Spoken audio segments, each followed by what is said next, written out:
பேசிக்காக அறம் திணை தக்ஷின் சித்ரா இந்த 2 அமைப்புகளும் சேர்ந்து ஜூன் மாதம் முழுசாகவே வந்து என்விரான்மெண்டல் ஆக்ஷன் மந்த் அப்படின்ற ஒரு விஷயத்தை கொண்டாட போகிறோம். அதோட துவக்க நாளில் நம்ம இருக்கோம். இந்த துவக்க நாளுக்கு ரொம்பவே பொருத்தமாக குட் சிட்டியை ரீஇமேஜின் பண்ணுறது, நமக்கான நல்ல நகரத்தை எப்படி நம்ம கற்பனை பண்ண போகிறோம் அப்படின்ற கேள்வி எழுப்புகிற மாதிரியான ஒரு ஓவிய கண்காட்சியோடு தொடங்குகிறோம். பேசிக்காக ஏன் இந்த என்விரான்மெண்டல் ஆக்ஷன் மந்த் அப்படின்றதுலேருந்தே நம்ம இன்றைக்கி நாளை வந்து பார்க்க ஆரம்பிச்சிடலாம். இப்போது ஜூன் 5 அப்படின்றது வந்து என்விரான்மெண்டல் டே அப்படின்றது வந்து நம்ம கேட்டிருப்போம். சர்வதேச அளவில் வந்து அதை என்விரான்மெண்டல் டே அப்படின்ட்டு கொண்டாடிட்டுருக்கோம். ஆனால் அது ஒரு உலகளாவிய பார்வை. அப்போ என்விரான்மெண்ட் சூழல் செயல்பாடு இல்லை சுற்றுச்சூழல் எப்படி இருக்குது அப்படின்றத நம்ம லோக்கலாக எப்படி பார்க்கலாம், அதுவும் இந்தியா மாதிரியான நாடுகள், குளோபல் சவுத்தில் இருக்கிற நாடுகள்லாம் சுற்றுச்சூழல் அப்படின்ற ஒரு விஷயம் தனித்து பார்க்குற ஒரு விஷயமா இருக்கா, இல்லை சமூகத்தோடையும் கலாச்சாரத்தோடையும் ஒன்றுபட்டு மக்களோட வாழ்வோட பின்னி பிணைஞ்ச ஒரு விஷயமா இருக்கா அப்படின்ட்டு பார்க்கும்போது ஒரு குளோபல் நரேட்டிவ்லேருந்து இந்தியா மாதிரியான நாடுகள் வந்து வேறுபட்டு இருக்கும். இங்கே இருக்கிற எல்லா மக்களோட வாழ்வியல்லையும் சரி, அவங்க கலாச்சாரத்துலேயும் சரி, தலைமுறையாக கடத்தி வர்ற விஷயங்கள்லையும் சரி, சமூகமாக நம்ம அதை அணுகிற விஷயத்துலையும் சரி, நம்மளோட வாழ்க்கையோட பின்னி பிணைஞ்சு இருக்கிற விஷயமா இந்த சுற்றுச்சூழல்ன்ற விஷயமும் இயற்கையும் வந்து இருந்துக்கிட்டு இருக்கு. அப்போது நம்ம வந்து இதை கேள்விப்படுறது ஒரு குளோபல் நரேட்டிவாக கேள்விப்படுறோம். ஆனால் பார்க்கறது நம்ம உள்ளூரில் எப்படி இருக்குது அப்படின்ற ஒரு கண்ணோட்டத்தோடு தான் பார்க்க முடியும். அப்படின்ற ஒரு விஷயத்துலேருந்து நம்ம இந்த என்விரான்மெண்டல் ஆக்ஷன் மந்த் அது எப்படி கலாச்சார ரீதியாகவும் சமூக ரீதியாகவும் சுற்றுச்சூழலோட பிணைஞ்சிருக்கு அப்படின்றத பல ஒர்க் ஷாப்ஸ் மூலமாகவும் சரி, ஓவிய கண்காட்சிகள், ஃபில்ம் ஃபெஸ்டிவல் அண்ட் இசை வெளியீடுகள் மூலமாக இந்த என்விரான்மெண்டல் ஆக்ஷன் மந்தில் நம்ம வந்து பார்க்க போகிறோம். அதோட முதல் நிகழ்ச்சியாக இந்த ஒரு மாதம் ஃபுல்லாக கோஸ்ட் மான்ஸ்டர்ஸ் அண்ட் ட்ரீம்ஸ், நேற்றைய நினைவுகள், இன்றைய அச்சுறுத்தல்கள், நாளைய கனவுகள் அப்படின்ற ஒரு ஓவிய கண்காட்சியிலிருந்து ஆரம்பிக்கிறோம். இது வந்து 800 மக்களோட பல வருட போராட்டம். அந்த போராட்டத்து மூலமாக ஒரு நல்ல நகரத்தை நம்ம எப்படி மறுகற்பனை செய்ய முடியும் அப்படின்ற ஒரு நரேட்டிவ்லேருந்து இந்த ஒரு கண்காட்சியை வந்து வடிவமைச்சிருக்கோம். ஸோ இதோட துவக்க நிகழ்வாக வரவேற்புரை ஆற்ற தக்ஷின் சித்ரா அமைப்பிலிருந்து அனிதா அவர்களை வந்து வரவேற்கிறேன். Thank you, Benisha. A very warm welcome to all of you. I'd like to thank Mr. Sundarajan of Poolagan Nanbargal, who's consented to be our chief guest, along with Mr. Madana Gopal, Mr. Murugesan and Mr. Raman from Ennore. I also must thank the Save Ennore Creek campaign, which I know has been working in Ennore for a very long time, who have shared their multifaceted response to the crisis at Ennore with us, to which we have layered more events and more sort of responses in the Environment Action Month. We certainly have a lot to learn, so as an institution, of course, museums have still a very long way to go to not just practice sustainability, but even to sort of really understand it beyond sounding good, So there's a huge learning curve that we have. So sustainability at its basic concerns the needs of the future, meeting the needs of the present without compromising the ability of the future generations to meet their own needs. Somewhere museums are very similar. So we deal with the past, presenting it in the future, but responsible for maintaining these whatever we inherit as collections for the future. So we also are in the same space of balancing various interests, and how best can we balance interests of paying homage to the past, addressing the needs and aspirations of the present, and really speculating the future. We really don't know what the future is, but within that speculation, I think sustainability is an important key. Places like museums, I think we have to play a bigger role, because we are able to actually bring various communities together and also showcase the multi-dimensional response, whether it's a form of art. As Benisha said, we're going to do a film festival. So it's not nature, economics and culture. So they are not three silos. I think we are able to show them as interwoven, as interdependent, and that is important. I know we have a thank you at the end, but I must thank Karthik Gunashekhar and Benisha Maggie of Aram Thinai for playing the anchoring role in the initiative. I must thank Satvik Gade for the creative input. And I think at Dakshin Chitra now we really truly believe that we have to work with communities, we have to work with collaborations, and the more we platform partners, the more we platform collaborators who are doing, sort of domain related work, the more successful we are at becoming relevant, and we play a role in community. So to that extent, I'm very happy that we managed to bring many communities together. I must also thank Mr. Shaktivel of Vyasai Thodargal, which is an initiative that I've heard so much wonderful things about from Vyasar Padi. So we're very delighted that, I think first of all, just bringing various communities together. Second, the fact that it's a multi-art response. And I must humbly say that we really have a long way to go as an institution, as institutions like museums or public spaces, in really understanding what it means to be part of becoming a sustainable space. So thank you. Thank you.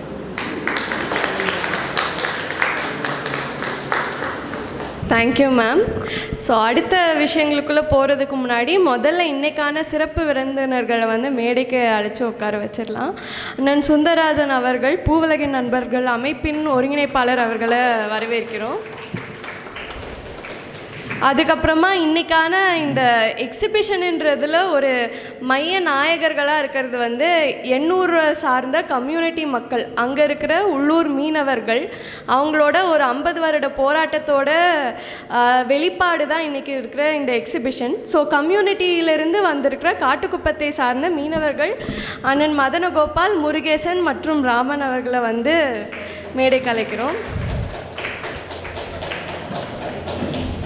Also இந்த 50 வருஷ பிரச்சனைக்கு வந்து இவ்வளோ பெரிய stage கொடுத்த ஒரு முக்கியமான அமைப்பு வந்து இதை கொலாபரேட் பண்ணுற அளவுக்கு முன் வந்திருக்க அமைப்பு தக்ஷின் சித்ரா. ஸோ இந்த ஒரு மேடையை ஏற்படுத்தி கொடுத்த Anitha ma'am, I welcome you to stage ma'am.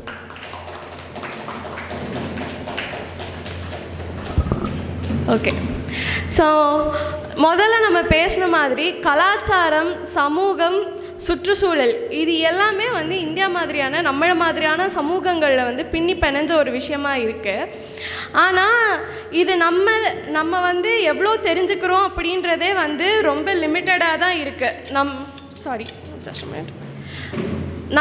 நம்ம வந்து எப்படி சொல்ல, சினிமாவில் பார்க்குறதா இருக்கட்டும் சரி, இல்லை நம்மளை சுற்றி இருக்கிறவங்க மூலமாக கேட்குறதா இருக்கட்டும் சரி, இன்றைக்கி நம்மக்கிட்ட இருக்கிற நெரேட்டிவ்ஸ் வந்து ரொம்ப குளோபலைஸ்ட் நெரேட்டிவ்ஸாக இருக்குது. உள்ளூரில் என்ன மாதிரியான விஷயங்கள் நடக்குதுன்ற ஒரு அவேர்னஸே வந்து நமக்கு அவேர்னஸ் ஆர் எக்ஸ்போஷரே கம்மியாக தான் வருது. அப்படி கம்மியாக வர்றதுலேயும் வந்து ஒரு சார் மக்களோட வரலாறுகளும் கலாச்சாரங்களும் வந்து நமக்கு ரிப்பீட்டடாக கேட்குது. ஆனால் இதில் வந்து மார்ஜினலைஸ்டாக இருக்கிற மக்கள், விக்டிமாக இருக்கிற மக்களோட கலாச்சாரங்களாக இருக்கட்டும் சரி, வரலாறாக இருக்கட்டும் சரி, அவங்களோட வாழ்வியல் என்ன மாதிரியாக இருக்குது, இது வந்து மிச்ச ஒட்டுமொத்த சமூகத்துக்கிட்ட இருந்தும் ரொம்ப மறைக்கப்பட்ட ஒரு விஷயமா இருக்குது.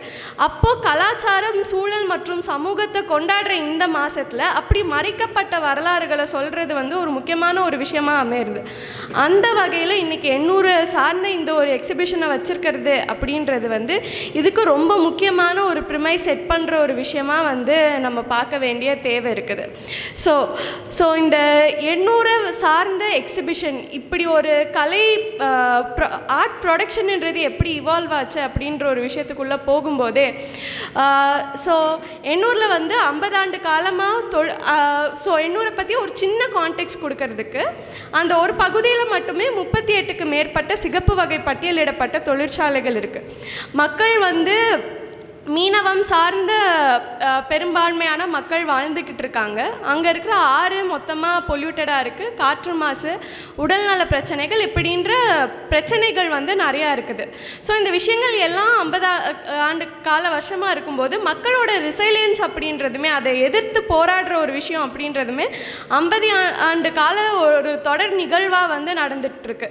இந்த 50 ஆண்டு கால போராட்டத்தோட தொடர் நிகழ்வோட விளைவாக வந்து 2022 வந்துட்டு வெட்லாண்ட் மிஷன், தமிழ்நாடு வெட்லாண்ட் மிஷனோட ஒரு பகுதியாக 800 ஈரநிலங்கள் வந்து பாதுகாக்கப்படும் அப்படின்ற ஒரு அறிவிப்பு அப்படின்ற ஒரு விஷயம் வந்துட்டு வருது. ஸோ இந்த பாதுகாக்கப்படும், ஸோ 800 ஈரநிலங்கள் வந்து ரெஸ்டோர் பண்ண போகிறோம் அப்படின்ட்டு சொல்லும்போது நம்ம பியூரோக்ராட் பார்வையாக இருக்கட்டும் சரி, நம்ம படித்த சயின்ஸோட அப்ரோச்சாக இருக்கட்டும் சரி, இல்லை கவர்மெண்ட்ஸ் அதை எப்படி பார்க்குறாங்க அப்படின்றது வந்து வெறும் 2 டைமென்ஷனலாக ரொம்ப மேம்போக்கான மேலோட்டமான ஒரு விஷயமா இருக்குது. வாட்டர் பாடினா ட்ரெட்ஜ் பண்ணால் ரெஸ்டோர் ஆயிரும், அவ்வளோதான் வந்து இன்றைக்கி இருக்கிற அறிவியல் பார்வையாக இருக்கும்போது அங்கே இருக்கிற மீனவர்களோட கண்ணோட்டம் அப்படின்றது அதில் ரொம்ப மல்டி டைமென்ஷனலாக இருக்குது. 2 3 டைமென்ஷன், 4 டைமென்ஷன், 5 டைமென்ஷன் நம்மளால் சுருக்க முடியாது. அவங்க வந்து அந்த ஆறோட வாழ்கிறாங்க. ஆறில் இருக்கிற ஒரு இடத்தையும் பேர் சொல்லி கூப்பிடுறாங்க. எங்கே என்ன மாதிரியான மண் இருக்கோ, எங்கே சேறு பகுதி இருக்கோ, எங்கே என்ன மாதிரியான மீன் வளம் இருக்கோ, அந்த ஆறில் ஒரு நாளும் நடக்கிற சின்ன சின்ன மாற்றங்களையும் அப்சர்வ் பண்ணி தினசரி அடிப்படையில் வந்து ஆறோட உரையாடிட்டு இருக்க மக்கள் வந்து இதோட சவாலை சந்திக்கிறப்போ அவங்க இதை எப்படி அப்ரோச் பண்ணுறாங்க அப்படின்ற ஒரு விஷயமே மல்டி டைமென்ஷனலாக இருக்குது. அப்போது மக்களுக்கான திட்டம், ஒரு ஈகோ ரெஸ்டரேஷன் நடக்கிறதுக்கு மக்களோட திட்டம் எப்படி இருக்கும் அப்படின்ற ஒரு கற்பனையோட விளைவாக அமைஞ்சது தான் இந்த கோஸ்ட் மான்ஸ்டர்ஸ் அண்ட் ட்ரீம்ஸ் அப்படின்ற ஒரு எக்ஸிபிஷன். ஸோ இதோட மைய ஐடியா, கோர் ஐடியா அப்படின்ட்டு சொல்லும்போது என்னென்னா, இப்போ நம்ம ரீஇமேஜினிங் அவர் ஃப்யூச்சர்ஸ், ஒரு இன்றைக்கி இருக்கிற விஷயங்களில், இன்றைக்கி இருக்கிற சிஸ்டம்ஸில் வந்து நமக்கு நிறைய பிரச்சனை இருக்குது. முன்னாடி நல்லா இருந்துச்சு, அப்போ திரும்ப முன்னாடி இருந்த உலகத்துக்கு போயிட்டா இது எல்லாமே சரியாயிருமா அப்படின்ட்டு பார்த்தா கண்டிப்பாக கிடையாது. அதுலேயும் டிஸ்கிரிமினேஷன்ஸ் இருந்துச்சு, அதுலேயும் பல பிரச்சனைகள் இருந்துச்சு. இன்றைக்கி நல்ல அட்வான்ஸ் டெக்னாலஜிஸும் நிறைய வந்திருக்கு. அப்போது முன்னாடி இருந்த விஷயங்களை வந்து இன்ஸ்பிரேஷனாக எடுத்துக்கிட்டு இப்போது இருக்கிற டெக்னாலஜிஸ் அண்ட் அட்வான்ஸ்மெண்ட்ஸை டூலாக யூஸ் பண்ணிட்டு நம்ம எப்படி ஒரு புது எதிர்காலத்தை வந்து கற்பனை பண்ண முடியும் அப்படின்றத வந்து 800 பகுதியை ஒரு எக்ஸாம்பிளாக வச்சு பண்ணப்பட்ட ஒரு எக்ஸிபிஷன் தான் இந்த எக்ஸிபிஷன். ஸோ இதுக்கு உயிர் கொடுத்தது வந்துட்டு எக்மோர் ஃபைன் ஆர்ட்ஸ் காலேஜை சேர்ந்த ஒரு 4 மாணவர்கள். இப்போ வந்து அவங்க அடுத்தது அவங்களோட எக்ஸ்பீரியன்ஸை வந்து பகிர்றதுக்கு வராங்க. முதலாவது I welcome Rajesh, who is again from Thiruvottiyur. 800 பக்கத்தில் இருந்தே வர ஒரு மாணவர். அவரை வந்து I welcome to stage. So நான் திருவொற்றியூர்லேருந்து வரேன். நான் எக்மோர் கவர்மெண்ட் காலேஜ் ஆஃப் ஃபைனான்ஸில் 3rd இயர் முடித்து இப்போ ஃபைனல் இயர் போகிறேன். நான் ஸ்கூல் முடிச்சுட்டு ஒரு 4 வருஷம் வந்து ஃபீல்டு ஒர்க்கு தான் பண்ணிட்டு இருந்தேன். கவர்மெண்ட் ஸ்கூலில் ஃப்ரீ வால் பெயிண்டிங், ஃபுட் டொனேட் பண்ணுறது இந்தமாரி இருந்தேன். ஸோ அப்போ வந்து குட் சிட்டி ப்ராஜெக்ட் வந்து அப்ரோச் பண்ணாங்க என்கிட்ட. எனக்கு வந்து ஒரு பயம், நான் இப்போ தான் வந்து லேர்ன் பண்ணிகிட்ருக்கேன் ஆர்டிஸ்ட்டாக. அதனால் ஃபஸ்ட்டு வந்து நான் ரிஜெக்ட் பண்ணிட்டேன், எனக்கு பயமாக இருக்குது, நான் பண்ணல அப்படின்ட்டு. செகண்ட் வந்து சாத்விக் வந்து அவர் வந்து என்கிட்ட பேசினார். அவர் கைட் பண்ணுற சொன்னதுனால சரி பண்ணலாம், என்னை சார்ந்த மக்களுக்கு என்னால் ஏதோ ஒன்று பண்ண முடியும், நானே பண்ணலன்னா வேறு யார் பண்ணுவா அப்படின்ற ஒரு காரணத்துக்காக நான் பண்ணேன். ஸோ எனக்கு க்ரியேட்டிவாக நான் எதுவும் பண்ணதில்லை, ஏன்னா இப்போ நான் காலேஜ் 2nd இயர் படிக்கிறேன், காப்பி ஒர்க் தான் பண்ணியிருக்கேன். ஸோ க்ரியேட்டிவாக எதுவும் பண்ணாத, இல்லஸ்ட்ரேட்டாக எதுவும் பண்ணதும் இல்லை. சாத்விக் வந்து கைட் பண்ணார் எப்படி பண்ணோம். ஸோ இந்த ப்ராஜெக்டில் வந்து நான் நிறையா வந்து லேர்ன் பண்ணிக்கிட்டேன். ஸோ நான் இதில் வந்து ஒரு 4 ஒர்க் பண்ணியிருக்கேன் இந்த ஆர்ட் ஒர்க்கில். ஸோ அது எனக்கு பிடிச்ச ஒரு ஒர்க்குன்னு தான் சொல்கிறேன். என்ன வந்து பர்சனலாக எனக்கு கனெக்டிவான ஒர்க்குனா ப்ரோக்கன் ப்ராமிஸ் சொல்லிட்டு டாப்பிக்கு. இது ஸ்டோரி என்னென்னா, ஒரு குடும்பம் இருக்குது, அவங்களுக்கு வந்து சொந்தமாக லேண்ட் இருக்குது, அவங்க வந்து ஆற்று நம்பி புழப்பம் நடத்துகிறவங்க. அவங்களோட வாழ்க்கை வந்து ஒரு எளிமையான வாழ்க்கை, ஆனால் ஒரு ஹாப்பியான ஒரு லைஃப் வாழ்ந்துட்டுருக்காங்க. ஸோ அப்போ வந்து தர்மால்பேட்டு அனல் மின் நிலையம் வந்து வடசென்னையில் கட்டலாம்னு சொல்லிட்டு ஒரு பிளான் போடும்போது இந்த மக்கள்கிட்ட போயிட்டு அவங்களோட லேண்டு வந்து கேட்குறாங்க அவங்களுக்கு அந்த தர்மால்பேட் கட்டுறதுக்காக. ஸோ அவங்க வந்து ஒரு 3 ப்ராமிஸ் தராங்க. உங்களுக்கு வந்து நான் சொந்தமாக ஒரு உங்களுக்கு நிலம் கொடுத்துட்றேன், உங்களுக்கு ஆறுக்கு எந்த பிரச்சனையும் வராது, அப்புறம் வீட்டுக்கு ஒருத்தருக்கு வேலை கொடுத்துட்றேன் கம்பெனியில் அப்படின்னு. இதில் வந்து அவங்க கொடுத்த ப்ராமிஸில் வந்து இடம் கொடுத்துருப்பாங்க, வீட்டுக்கு ஒருத்தருக்கு வேலை கொடுத்துருப்பாங்க, ஆனால் ஆறை வந்து சாம்பல் கொட்டி நாசப்படுத்தியிருப்பாங்க. இடம் கொடுத்துருந்தாலும் அதுக்கான பட்டா கொடுத்துருக்க மாட்டாங்க. பட்டா கொடுக்காத இடத்த நான் எப்படி வந்து என்னுடைய நிலமை வந்து நான் உரிமை கொண்டாட முடியும்? ஏன்னா நான் வந்து வாடகை வீட்டில் தான் இருக்கேன். என்னால் ஏதாச்சும் ஒரு பிரச்சனை என்னால் வந்து தைரியமாக பேச முடியாது. அப்போ எப்படி வந்து நீ இடம் கொடுத்தாலும் ஒரு பட்டா கொடுக்காமல் எப்படி நான் இடத்த வந்து உரிமை கொண்டாடுவேன்? ஸோ அதை பிரேக் பண்ணிட்டாங்க. அப்புறம் வீட்டுக்கு ஒருத்தருக்கு வேலை கொடுத்துருப்பாங்க. கொடுத்த 3 ப்ராமிஸில் வீட்டுக்கு ஒருத்தருக்கு வேலை கொடுத்துருப்பாங்க. அதுதான் வந்து அவங்க காப்பாற்றின ஒரு ப்ராமிஸாக நினைக்கிறேன். ஸோ இது வந்து எனக்கு பர்சனலாக கனெக்ட் ஆகிடுச்சு. ஏன்னா என்னால் சொந்தமாக எனக்கு ஒரு இடம் இல்லை, என்கிட்ட இருந்த இடத்த நீ பறித்து அவங்கள அனாதையாக இப்போ நிற்க வச்சுருக்க. நீ கொடுத்த நீ ஆட்சிக்கு வரும் ஓட்டு கேட்கும் போது தான் சொல்லிட்டு நீ கொடுத்த ப்ராமிஸை காப்பாற்ற மாட்டேற. சரி, என்கிட்ட வந்து கேட்டதே நீ காப்பாற்ற மாட்டேன்றது வந்து எனக்கு பர்சனலாக அட்டாச் ஆயிடுச்சு. அதனால் வந்து இந்த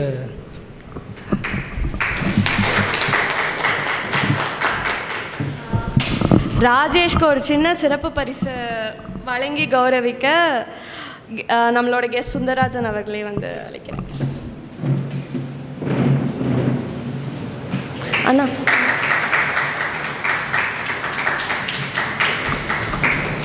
அடுத்ததாக வந்துட்டு இந்த ஆர்டிஸ்ட் குரூப்லேயே வந்து ஒரே ஒரு பொண்ணு, ஆனால் எப்படி சொல்ல, இருக்கிறதுலே வந்து ரொம்ப ஆக்டிவாக துருதுராக அந்த இது வந்து ஒரு multi species justice art lab அப்படின்ற ஒரு ரெசிடென்சி பண்ணி அதோட என் ப்ராடக்டாக வந்தது.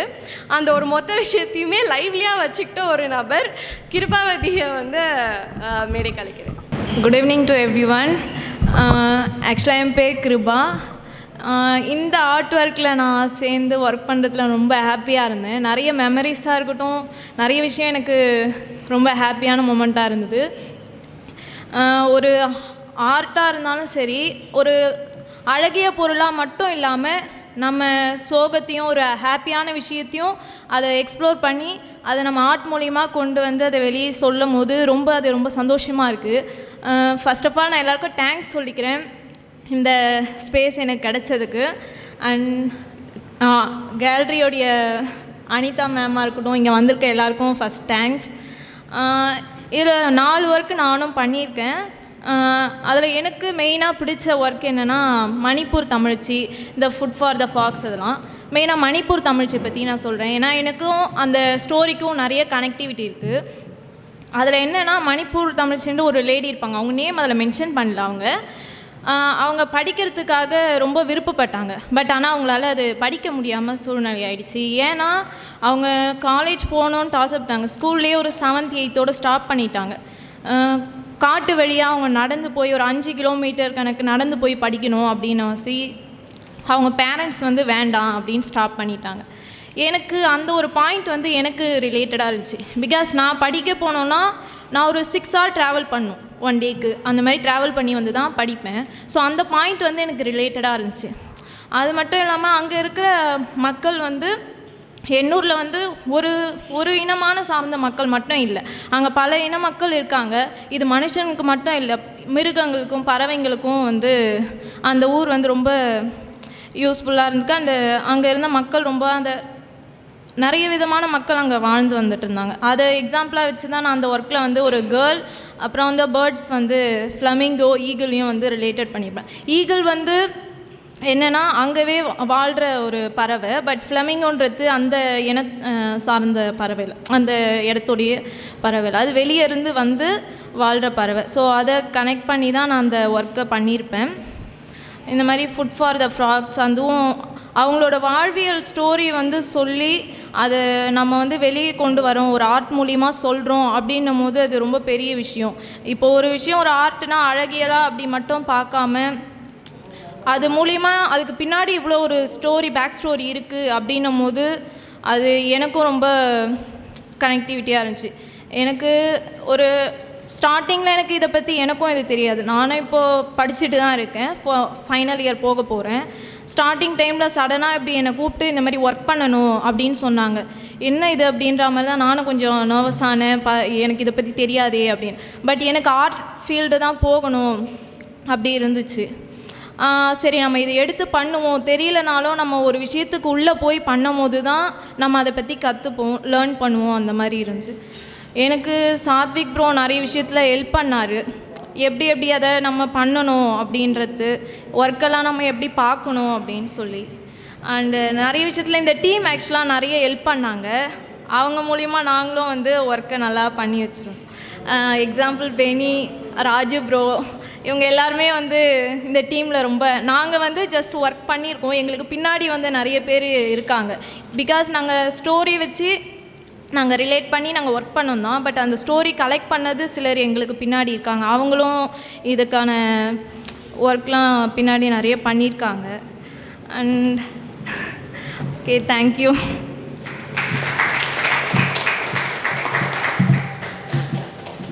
கிருபாவதிக்கு நினைவு பரிசு வழங்க மதனகோபாலன் அவர்களே வந்து. அடுத்ததாக வந்துட்டு மாறன் வந்து அவங்களோட எக்ஸ்பீரியன்ஸை வந்து ஷேர் பண்ணுவாங்க. ஹாய், என் பேர் இளவரசன். நான் எக்மோரில் இருக்கிற கலைக்கல்லூரியில் பேச்சுலர் ஆஃப் ஃபைன் ஆர்ட்ஸ் படிக்கிறேன். நான் சென்னைக்கு ஃபஸ்ட்டு வந்தப்போ ஆர்ட் என்ன நினச்சேன்னா ஜஸ்ட்டு வரைகிறது, பென்சிலில் பண்ணலாம், பெயிண்டிங் பண்ணலாம், பெயிண்டிங்கில் என்ன டிஃப்ரென்ஸ் இருக்குது, இது மட்டும்தான் ஆர்ட் அப்படின்னு நினச்சேன். அதையும் தாண்டி யாரோடைய ஃபீலிங்ஸோ இல்லை அவங்களுடைய கனவுகள், அவங்களுடைய கதைகளை எல்லாருக்கும் சொல்லக்கூடிய ஒரு விஷயம் கூட ஆர்ட்டில் இருக்குது அப்படின்னு சொல்லி நான் இந்த குட் சிட்டி ப்ராஜெக்டில் நான் ஒர்க் பண்ணுறப்ப தான் தெரிஞ்சுது. எண்ணூரில் அங்கே போய் பார்த்து கேட்ட ஒரு ஸ்டோரியை பார்த்து நான் ரொம்ப ஆச்சரியப்பட்டேன், நல்லா இருந்துச்சு. அந்த ஸ்டோரிக்கு தான் இல்லஸ்ட்ரேட் பண்ணியிருந்தேன். அந்த ஒரு கதையை உங்ககிட்ட நான் சொல்லணும்னு விருப்பப்படுறேன்.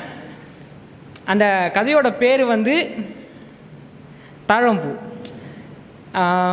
இது வந்து ஒரு இருளர்களோட கடவுளை பற்றின ஒரு கதை. அவங்கக்கிட்ட கேட்டப்போ அவங்க கடவுளுடைய பேர் வந்து செஞ்சுவாரி அம்மன் அப்படின்னு சொல்லியிருந்தாங்க. அவங்களுக்கு உருவம் கிடையாது, கடவுளை தான் அவங்க செஞ்சுவாரி அம்மனாக நம்புகிறாங்க.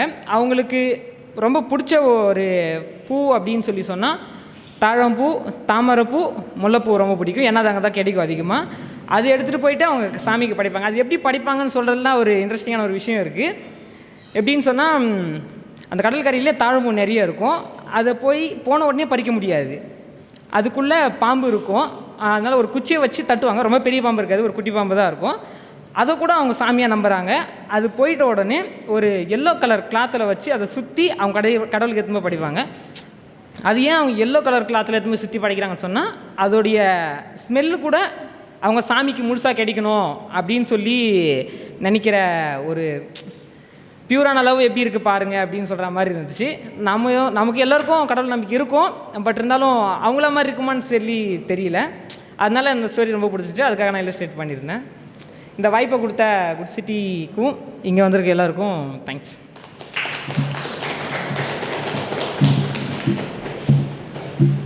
மாறனுக்கு சிறப்பு பரிசளிக்க முருகேசன் அண்ணா அவர்கள். ஸோ அடுத்ததாக வந்துட்டு இதில் வேலை பண்ண ஆர்டிஸ்ட் வந்து ஷேர் பண்ணாங்க. ஆனால் இவங்க எல்லாரோடையும் ஒரு 6 மாதம் ஃபுல்லாக ட்ராவல் பண்ணி இதை பண்ணும்போது வந்து அவங்க ஃபஸ்ட் இயர் ஸ்டூடெண்ட்ஸாக இருந்தாங்க. ஃபஸ்ட் இயர் முடிச்ச அப்போ தான் தே வேர் கோயிங் இன்டு செகண்ட் இயர். அப்போது ஒரு ஆரம்ப காலகட்டத்தில் இருந்த ஸ்டூடெண்ட்ஸை வந்து இவ்வளோ ப்ரொஃபஷ்னலாக ஆர்ட் பண்ணுற அளவுக்கு மோல்ட் பண்ணது வந்து Satwik. So I welcome Satwik to share is experience. And இந்த ஒரு விஷயத்துக்கு பேரே multi species justice art lab அப்படின்ற ஒரு பேர் வச்சுருக்கோம். இதுக்கு பின்னாடி இருக்கிற கான்செப்டை வந்து Satwik will explain. And thank you so much, Anita ma'am, for allowing us to bring this exhibition to this kind of a place. Because when we conceived this exhibition, also it was supposed to take the story to all of those places in Chennai that are typically associated with art and culture and which have a kind of a important place in the Chennai imagination as far as like art and culture are concerned. And especially we wanted that because these are the kind of stories that are not part of the mainstream. Whenever we talk about environmental issues, whenever we talk about issues related to the coast and all that, like the conversations go around many different topics. There is a lot of engagement with facts, figures, numbers, things like that. Another important thing that also comes up is that there is always framing of the problem in terms of a conflict, that it is always seen as a man versus animal conflict, or this species versus this species conflict, animals versus plants. It is always seen as though there are different aspects of nature in conflict with each other. And we, in the several years of research, at least like I think with the Vetiver Collective, I've been working for the last 15 years now. And just being in the space and understanding the space, you realize that actually there are a million different relationships that species have with each other. And the fact that we choose to frame it as a conflict is very specific to the problem that we are facing. It is a problem with our framework, it's a problem with our vision. So this was the main idea behind this exhibition, that we need to show all of the different species, the multi-species, as being not just in conflict with each other, but also in symbiosis with each other, also in conversation with each other, in constant engagement with each other. How do we look at an entire ecosystem as something that is a source of justice for all of the different species that live over there? These were the ideas behind the thing. And then when it came to working on the exhibition, I was told that I have to work with first year students from Government Finance College, Egmore. And to my very great surprise, I realized that I was working with artists who are already really brilliant artists. Like they didn't need any sort of a guidance in terms of art, in terms of skilling, in terms of any of these things at all. Like they're already like fully formed artists. And all we had to do was, me and Benny we had the really, really fun job of taking them to all of the different places in Ennur and showing them the different Puramboks that exist over there, the different commons lands that exist over there, going and talking to people so that we understand a different way of life, going and seeing around the places so that we appreciate what is there. We have a healthy respect for what is there and also like what is going to change and how we don't want it to change and how we want it to change. All of these things. So this was just the artists staying in Ennur Pulikat for like 6 days, then doing the art residency for 1 month, then doing art making for another 1 month. And all of this time, the best part was we did not talk a single thing about art making. We didn't talk about painting, we didn't talk about drawing, we didn't talk about sculpture. All we spoke about was environment, we spoke about different species, we spoke about various things that are happening in Ennur. This is all that we spoke about. And in all of these conversations, what spontaneously came out is the artwork that you see all around you. So there was like no specific direction for the artwork except that fully immersing and engaging in the art and just sort of naturally expressing. This was possible because of years and years of research by a lot of people associated with Vetiver Collective and so many other solidarity groups across Chennai which come together as the Save Ennur campaign, right? Like as part of the Save Ennur campaign. So huge thanks to everyone and everything that has gone into the creation of this project, and especially to places like Dakshin Chitra who are opening their doors up to exhibitions like this, like which is the whole point of creating exhibitions like this, so that they can rest in places like this and engage with the people who come over here and become a part of Chennai culture as much as Dakshin Chitra itself is. So yeah, I hope that this is a good positive step towards that we are taking today on the first day of the Environment Month. So thank you so much. Thanks. சாத்திக்கு நினைவு பரிசு வழங்க ராமண்ணா அவர்களை வந்து அழைக்கிறேன். Okay, அடுத்ததாக இப்போ இந்த art production எண்ணூரோட கதை அதை பற்றி இவ்வளோ நேரம் பேசிகிட்டு இருந்தோம். அதே மாதிரி வெளியே வந்து இன்னொரு ஃபோட்டோகிராஃபி எக்ஸிபிஷன் இருக்குது. எண்ணூரில் வந்து தொழிற்சாலைகள்னால எப்படி ஒரு 50 வருஷம் போராட்டம் இருக்கோ அதை விட எதுக்கும் சளைக்காத அளவுக்கு நாட் சென்னை ஃபுல்லாகவே வந்து பல இடங்களில் வந்து சுற்றுச்சூழல் என்விரான்மெண்டல் டிஸ்கிரிமினேஷன் அப்படின்ட்டு சொல்லுவோம். அதை வந்து நம்மளால் பார்க்க முடியும். அதில் வந்து ஒரு முக்கியமான விஷயமாக நம்மளால் பார்க்க முடியறது வந்து கொடுங்கியூர் குப்பமேடு. இப்போ திரும்ப எரிவுலை திட்டம் அது இதுன்ட்டு பல சிக்கல்கள் வந்து அதுக்கு மேலே மேலே வந்து கட்டமைக்கப்பட்டுருக்கு. ஸோ வியாசை தோழர்கள் அமைப்பை சார்ந்த சக்திவேல் தோழர் வந்து அதை கொடுங்கியூர் குப்பமேடை சார்ந்து விரிவான ஒரு ஃபோட்டோ டாக்குமெண்டேஷன் பண்ணி நமக்காக ப்ரெசென்ட் பண்ணியிருக்காரு. அதை பற்றி பேசவும் வியாசை தோழர்கள் அப்படின்ற அமைப்பு வந்து இன்றைக்கி நம்ம பேசுகிறதுக்கு ரொம்ப முக்கியமான ஒரு அமைப்பு. எப்படி ஒரு முதல் தலைமுறை பட்டதாரிகள் சேர்ந்து அவங்களோட சமூகத்துக்கு மேலே இருக்கிற டிஸ்கிரிமினேஷனை வந்து மாற்றி அமைக்கிறதுக்காக வேலை செய்ய முடியுமோ அதை தொடர்ந்து செஞ்சிட்ருக்கிற தோழர் சக்திவேல் அவர்களை வந்து அழைக்கிறேன். ஃபர்ஸ்ட் ஆஃப் ஆல் எல்லாருக்கும் வணக்கம். நான் வந்து வடச்சென்னையிலேருந்து வரேன், வியாசார்பாடியிலேருந்து வரேன். வியாசை தோழர் அமைப்போட கோஆர்டினேட்டராக இருக்கேன் நான். ஸோ ஃபர்ஸ்ட் ஆஃப் ஆல் எனக்கு வந்து எப்படி வந்து அந்த கொடுங்கியூர் குப்பைமேட்டில் வந்து அந்த ஸ்டோரி எப்படி எடுக்கணும்னு தோணுச்சுன்னா வந்து எங்கள் ஏரியாவில் வந்து ஹவுசிங் போர்டு இருக்கும், ஸ்லம்மு இருக்கும். ரோட்டில் பார்த்தோன்னா அந்த குப்பை வந்து லாரியில் வந்து கவர் பண்ணாமல் வந்து குப்பை வந்து கொட்டிகிட்டே போகும் லாரியில். ஸோ என்னடா இது எங்கடா போகுது, எங்கே இந்த குப்பையெல்லாம் கொட்டிகிட்டு இப்படி போகுது, ஸோ ஏன் இப்படி இருக்குது அப்படின்றது போக ஆரம்பித்தேன். அதுக்கப்புறம் தொடர்ந்து போகும்போது பார்த்தா நம்ம பக்கத்துலேயே வந்து கொடுங்கியூர் குப்பைமேடு. அந்த இன்சிடெண்ட்டு வந்து அப்படியே பண்ணலான்னு சொல்லிட்டு யோசிச்சுட்டு மைண்டில் இருந்துட்டேன். ஒரு நாள் ஆட்டோவில் வந்து தோழர் வந்து பார்த்தா ஆட்டோ ஓட்டிகிட்டு வந்திருந்தார். ஆட்டோவில் ஓட்டிகிட்டு வரும்போது வெளியிலேருந்து வராங்க நபர். ஸோ வெளியிலேருந்து வரும்போது என்ன இந்த ஏரியா ஒரே நாத்தமாக இருக்குது, என்ன எதனால் அப்படின்னாங்க. சார் எங்கே வந்திருக்கேன், சார் வியாசார்பாடி வந்துருக்கீங்க சார் அப்படின்னா. ஸோ வியாசார்பாடியா, ஸோ இன்னும் இல்லை சார், இங்கே தான் பக்கத்தில் கொடுங்கியூர் குப்பமேடு இருக்குது, ஸோ அதனால தான் அப்படின்னு சொன்னோன்னே, இங்கே இருக்கிற மக்களுக்கு வந்து கொசு கடிச்சா கொசு தான் சாகும், இந்த மக்கள் சாக மாட்டாங்க அப்படின்றது வந்து சொல்லியிருந்தாங்க. ஸோ அந்த ஒரு விஷயம் வந்து எங்களுக்குள்ள ரொம்ப பாதிப்படுத்துது. அதை வந்து நம்ம வந்து டாக்குமெண்ட் பண்ணோம், இங்கே இருக்கிற நடக்கக்கூடிய மக்களோட விஷயங்கள் வந்து டாக்குமெண்ட் பண்ணணும்னு சொல்லிட்டு எனக்கு தோணுச்சு. ஸோ அப்போ தான் வந்து ஃபஸ்ட்டு வந்து உள்ளே போனேன், உள்ளே விடலை. என்னடா இது நம்ம உள்ளே போகிறோம் உள்ளே விடலைன்னு அப்படி பார்க்கும்போது அவுட்ரு வெளியெல்லாம் உள்ளே இல்லைப்பா, ஸோ வந்து வேஸ்ட் பிக்கர் மட்டும் தான் உள்ளே வந்து அலோடு அப்படின்னு சொன்னாங்க. அப்போ என்ன பண்ணேன், வந்து திருப்பி வந்து வீட்டுக்கு வந்துட்டேன். கேமரா வந்து பழனித்தோடு வந்து கேமரா கொடுத்து ஃபோட்டோ எக்ஸ்பிஷன் பண்ணுறேன்னு சொல்லியிருந்தாங்க. ஸோ அந்த கேமரா வாங்கிட்டு ஃபோட்டோ எக்ஸ்பிஷன் பண்ணலான்னு சொல்லிட்டு போகும்போது ஃபோட்டோ பிடிக்கும்போது உள்ளே வந்து விடலை நம்மளை. ஸோ அப்போ வந்து வேஸ்ட் ஸ்பீக்கராகவே நான் மாறிட்டேன். ஸோ வந்து டவுசர் வந்து போட்டுக்கிட்டு கிழிஞ்ச சட்டையை போட்டுக்கிட்டு ஒரு கோணி பையில் வந்து பார்த்தா கேமரா உள்ளே வச்சுட்டு ஸோ பேக்கை தோல்ல மாட்டின்னு வேஸ்ட் ஸ்பீக்கராக உள்ளே போயிட்டேன். உள்ளே போயிட்டு அங்கேக்கிட்ட மக்கள்கிட்ட பேசும்போது நம்ம வெளியில் பார்க்குறது, ஆனால் உள்ளே போனால் வந்து வேறு ஒரு உலகமும் இருக்குது. ஸோ அங்கேக்கிட்ட வந்து ஒரு 200 மக்கள்கிட்ட இருக்காங்க. மக்களுக்கு யாருமே வந்து ஒரு வீடு இல்லை.